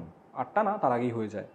তারপরে যে সময় মসজিদ ফাঁকা হয়ে যায়, সেই সময় কিন্তু জিনেরা নামাজ পড়ে, একদম ফজরের নামাজ অবধি, মাঝে মাঝে বিভিন্ন সময়। এরা ভালো জিন, মুমিন জিন বলে। মুমিন মানে মুসলমান। তো আমি এই প্রসঙ্গে একটা ঘটনা মনে পড়ে যাচ্ছে, তোমাকে আমি বলতে চাই কৌস্তব। বর্ডার এলাকায়, বাংলাদেশ বর্ডার এলাকায় একটা গ্রাম আছে, আমি নামটা এখানে সঙ্গত কারণেই বলছি না। বনগাঁ স্টেশনে বাস ধরে যেতে হয় অনেকটা ভেতরের দিকে। ওখানে আমার এক বন্ধু থাকে, ওর নাম আমিরুল। ওর বাড়িতে আমি এবছর ঈদের দাওয়াতে গিয়েছিলাম, তো তখন শুনেছি গল্পটা ওর ছোট কাকার কাছ থেকে। ওর ছোট কাকা হচ্ছে ওই গ্রামের মুয়াজ্জিন। মুয়াজ্জিন কি হয়? মুয়াজ্জিন যারা আজান দেয় মসজিদে, আচ্ছা। ঠিক আছে। তো ওদের কাজ হচ্ছে সকালবেলা থেকে শুরু করে যতগুলো 5টা নামাজ হয় সেই সময় গিয়ে আজান দেওয়া মসজিদে। তো উনি আমাকে এই ঘটনাটা বলেছিলেন। ব্যাপারটা হচ্ছে এরকম, তখন 2021 সাল, সব কিছু নর্মালাইজ হওয়া শুরু হয়েছে তখন। মানুষ আস্তে আস্তে যাচ্ছে মন্দিরে মসজিদে বিভিন্ন জমায়েতে, সব কিছু নর্মাল হচ্ছে ধীরে ধীরে। তো সেই সময়কার ঘটনা এটা। উনি আমিরুলদের বাড়িতে অনেকগুলো ঘর আছে, উনি একদম বাইরের ঘরটাতে থাকেন, ঠিক আছে। কারণ ওনাকে সবার আগে উঠতে হয়, গিয়ে মসজিদে যেতে হয়, একদম অন্ধকার থাকতে উঠে পড়তে হয়। ফজরের নামাজ তো সূর্য ওঠার আগে হয়, তো ওনাকে গিয়ে সবার আগে আজানটা দিতে হয়, তো উনি বাইরে থাকেন, ঠিক আছে। তো উনি একদিন এরকম রাতের বেলায় হঠাৎ করে 3টে সাড়ে 3টে নাগাদ ঘুম ভেঙে গেছে। মুয়াজ্জিনদের ঘুম কিন্তু খুব পাতলা হয়, ওদের অত ডিপ স্লিপ করলে হয় না, কারণ ওদের উঠতে হবে। উনি স্বভাববশত অ্যালার্ম দেন না, ওনার ঘুম ভেঙে যায় মাঝে মাঝে। সেটা কিন্তু তাড়াতাড়ি ভেঙে গিয়েছে। উনি বাইরে একটু প্রকৃতির ডাকে সাড়া দিতে যাওয়ার প্রয়োজন অনুভব করে উনি বাইরে বেরিয়েছেন। কাজ সেরে যখন ঘরে ঢুকছেন, মসজিদটা কেমন আমি তোমাকে বলি। আমিরুলদের বাড়ির থেকে মানে একটা সোজা রাস্তা চলে গেছে, গ্রাম তো ফাঁকা চারদিকে, কি বেশ কিছুটা দূরে মসজিদ দেখাই যায় বাড়ির থেকে। তার পাশে না একটা বিল্ডিং আছে, ভাঙাচোরা একটা বিল্ডিং। সেটা অনেকটা ওয়াচ টাওয়ারের মতন। ওটা যে কি উদ্দেশ্যে ওখানে বানানো হয়েছিল তা আমিও জানি না, আমিও কিন্তু বিল্ডিংটা দেখেছি ওদের বাড়িতে, কি দেখা যায় ওদের রাস্তায় দাঁড়িয়ে ওটা দেখা যায়। খুবই ভাঙাচোরা একদম ভগ্নদশার একটা বিল্ডিং, গাছপালায় ঢাকা, মসজিদের একদম পাশে একদম লাগোয়া। তো ওখানে একটা বাতিস্তম্ভ আছে। আমাদের এখানে শহরে যেরকম ওই 5-10 মাথা বাতিস্তম্ভ থাকে ওরকম কিন্তু নয়, ছোট বাতিস্তম্ভ, মোটামুটি আলোকিত। তো উনি তখন স্বভাববশত ওনার ওদিকে চোখ চলে গেছে। উনি দেখছেন ওই বাড়িটার ছাদে 4জন বসে রয়েছে। আচ্ছা। ঠিক আছে, ঠিক তাস খেলতে যেরকম করে লোকে বসে বা আড্ডা দিতে যেরকম করে বসে ওরকম ভাবে বসে রয়েছে, ঠিক আছে। এবার সত্যি কথা বলতে ওই বাড়িতে কেউ যায় না, একটা ভাঙাচোরা বাড়ি, ওখানে কেনই বা যাবে, আর চারদিকে সাপ খোপের আড্ডা। তো উনি দেখছে ব্যাপারটা যে আমি ঠিক দেখছি তো। আর 4জনের গায়ে সাদা আলখাল্লা, ঠিক আছে।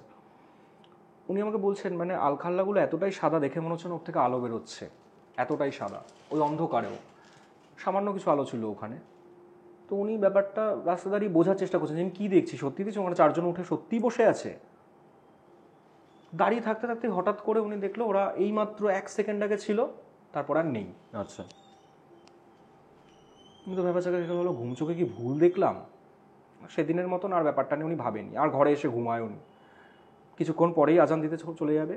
যাওয়ার সময় ওর মনে পড়লো, মানে ওই কাকার মনে পড়লো যে এই বাড়িটার ছাদে ওঠার তো তেমন কোনো ব্যবস্থা নেই, সিঁড়ি টিড়ি বলতে কিছুই নেই, লাইট হাউসের মতন একদম একটা লম্বা একটা ভাঙাচোরা একটা দালান, সিঁড়ি টিড়ি কিছু নেই। এক যদি তোমাকে কেউ ক্রেড়ে তুলে ওখানে বসিয়ে না দেয়, আর যদি আকাশ থেকে কেউ এসে উড়ে না বসে, ওই বাড়ির ছাদে যাওয়ার কোনো ব্যবস্থা নেই।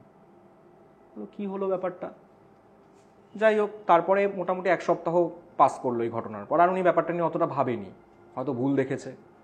1 সপ্তাহ পরে আরেক দিন রাত্রেবেলায়, এবার একটু আগে, মানে ধরো তোমার ওই 1:30-2 নাগাদ ওনার ঘুম ভেঙে গেল। আবার বাইরে, এবার আর টয়লেট থেকে ফেরার সময় না, একদম উঠোনে নেমেই দেখছে আবার ওই একই সিন। ওখানটায় বসে রয়েছে 4জন, ঠিক তাস খেলার মতন করে। আজকে ওনার সন্দেহ হলো, যাই তো গিয়ে দেখি ব্যাপারটা কি। বেশি দূর তো না, রাস্তা থেকে দেখাই যাচ্ছে সামনেই। উনি ওদিকে গেল, অনেকটা সামনে এগিয়ে গেল, দেখতে পাচ্ছে ওরা কিন্তু বসে আছে, কথাবার্তা বলছে, হয়তো কারোরই মুখ স্পষ্ট করে বোঝা যাচ্ছে না। উনি রাস্তার ওপর দাঁড়িয়ে চিৎকার করে ডাকলো। আগের দিন ডাকেনি, লোকজন উঠে যাবে অত দূর থেকে শুনতে পাবেন, আজকে বেশ কাছে আছে, যে আপনারা কারা, এখানে কি করছেন, উঠে বলল। 4জনের 4জনই ওনার দিকে ঘুরলো। উনি রাস্তার মধ্যে থমকে দাঁড়ালো। ওই কথাটা শোনার পর 4জন উঠে দাঁড়ালো। যে মুহূর্তে উঠে দাঁড়ালো কৌস্তব, সেই মুহূর্তে ওনার না পুরো মানে উনি হতবাক হয়ে গেল। আচ্ছা। বিকজ যারা উঠে দাঁড়িয়েছে, মানুষের হাইট কত হয়, হাইয়েস্ট 6.5। 2 মানুষ সমান লম্বা, 2 মানুষ সমান লম্বা 4টে জোব্বা দাঁড়িয়ে আছে। এবং উনি আমাকে বর্ণনা করছেন যে কারোর মুখ, হাত, পা তো আর দেখা যাচ্ছে না, স্পষ্ট নয়, দেখে মনে হচ্ছে 4টে জোব্বা শুধু হাওয়ায় ঝুলে রয়েছে, হাওয়ায় দুলছে জোব্বাগুলো। মুখের জায়গাটা উনি কিছুতেই দেখতে পাচ্ছেন না, না হাত দেখা যাচ্ছে। ক্যান ইম্যাজিন রাত্রেবেলা ওই রকম সাংঘাতিক। আওয়ারে একটা 4টে জব্বা ওরকম ওনার দিকে তাকিয়ে দাঁড়িয়ে রয়েছে, তার মাথা নেই, হাত নেই, কিছু নেই। উনি ব্যাপারটা বুঝতে পেরেছে, সঙ্গে সঙ্গে আয়াতুল কুরসি পাঠ করা আরম্ভ করেছে এবং উনি মনে করেছে there is something wrong in this, এখানে দাঁড়ানো যাবে না। দৌড়ে বাড়ির দিকে চলে এসেছে আয়াতুল কুরসি পড়তে পড়তেই। ঘরে ঢুকে দরজা বন্ধ করে দিয়ে আয়াতুল কুরসি পড়ে বাকি ওই সময়টুকু কাটিয়ে দিয়েছে, আর যায়নি ভেতরে, এই বাইরে আর আসেনি। তারপরে আবার সময় মতন আজান দিতে গেছে, তখন আর দেখেনি ওদেরকে। তো আমি জিজ্ঞেস করেছিলাম যে চাচা এরা কারা ছিল? তো বলছে দেখো, কোনো শয়তান জিন কোনোদিনও মসজিদের আশেপাশে থাকবে না, ঠিক আছে, আসার সাহস করবে না। ওরা সম্ভবত ছিল কোনো ভালো জিন, ঠিক আছে, যাদেরকে আমি ভুলবশত দেখে ফেলেছিলাম। জিনদের তো দেখা যায় না, ওই জন্য ওই জব্বাটা উনি দেখেছিলেন। তো ও ভালো জিন, নামাজ পড়তে এসেছিল সম্ভবত, না হলে মসজিদের আশেপাশে কখনো আসতে পারে না। ইভেন আয়াতুল কুরসি পড়লে কি ভালো জিনদের কোনো এফেক্ট হবে? না, এফেক্ট হয় না। উনি তো ভয় পেয়ে পড়েছিলেন, উনি তো ভেবেছে, উনি তো কখনো অত মাথায় ওনার কাজ করেনি যে ওটা ভালো জিন কি খারাপ জিন। উনি আয়াতুল কুরসি পড়তে পড়তে চলে এসেছেন। সাংঘাতিক ঘটনা ভাই। কিন্তু ইম্যাজিন রাত্রেবেলা ওই সময়ে 4টে জব্বা ওনার চোখের সামনে ওরকম অত বড় বড়, 2 মানুষ সমান। ইভেন আজকে আমরা তোমার সাথে যে আড্ডাটা মারলাম, একদম শেষে চলে এসেছি আজকে, মানে it was a roller coaster ride, up down, এত কিছু ছিল জিনিসটার মধ্যে, এত কিছু জানতে পারলাম। আশা করছি আজকের পডকাস্টটা আমাদের যারা অডিয়েন্স রয়েছে, আজকের এই আড্ডাটা স্পেশালি সবার খুব ভালো লাগবে। থ্যাংক ইউ আকাশ, খুব তাড়াতাড়ি আবার তোমার সাথে দেখা হবে কৌস্তবের আড্ডাতে। থ্যাংক ইউ, খুব ভালো থাকো। Thank you. এটাই ছিল আজকের এপিসোড। আজকের এই এপিসোডটা কেমন লাগলো, আকাশের সাথে আপনারা কি আরও একটি পডকাস্ট চান সেটা ডেফিনেটলি জানাবেন। ভিডিওটি ভালো লাগলে অবশ্যই লাইক করে কমেন্ট করবেন এবং শেয়ার করে দেবেন আজকের এই পডকাস্টটা আপনার বন্ধু এবং পরিবারের মধ্যে। তাহলে চলুন দেখা হচ্ছে পরবর্তী একটি এপিসোডে। ততক্ষণ অবধি কৌস্তবের আড্ডার এরকম আরও দুটো এপিসোড দেখতে আপনার মোবাইল স্ক্রিনে আসা ডান দিকের অথবা বাদিকের বক্সে ক্লিক করুন।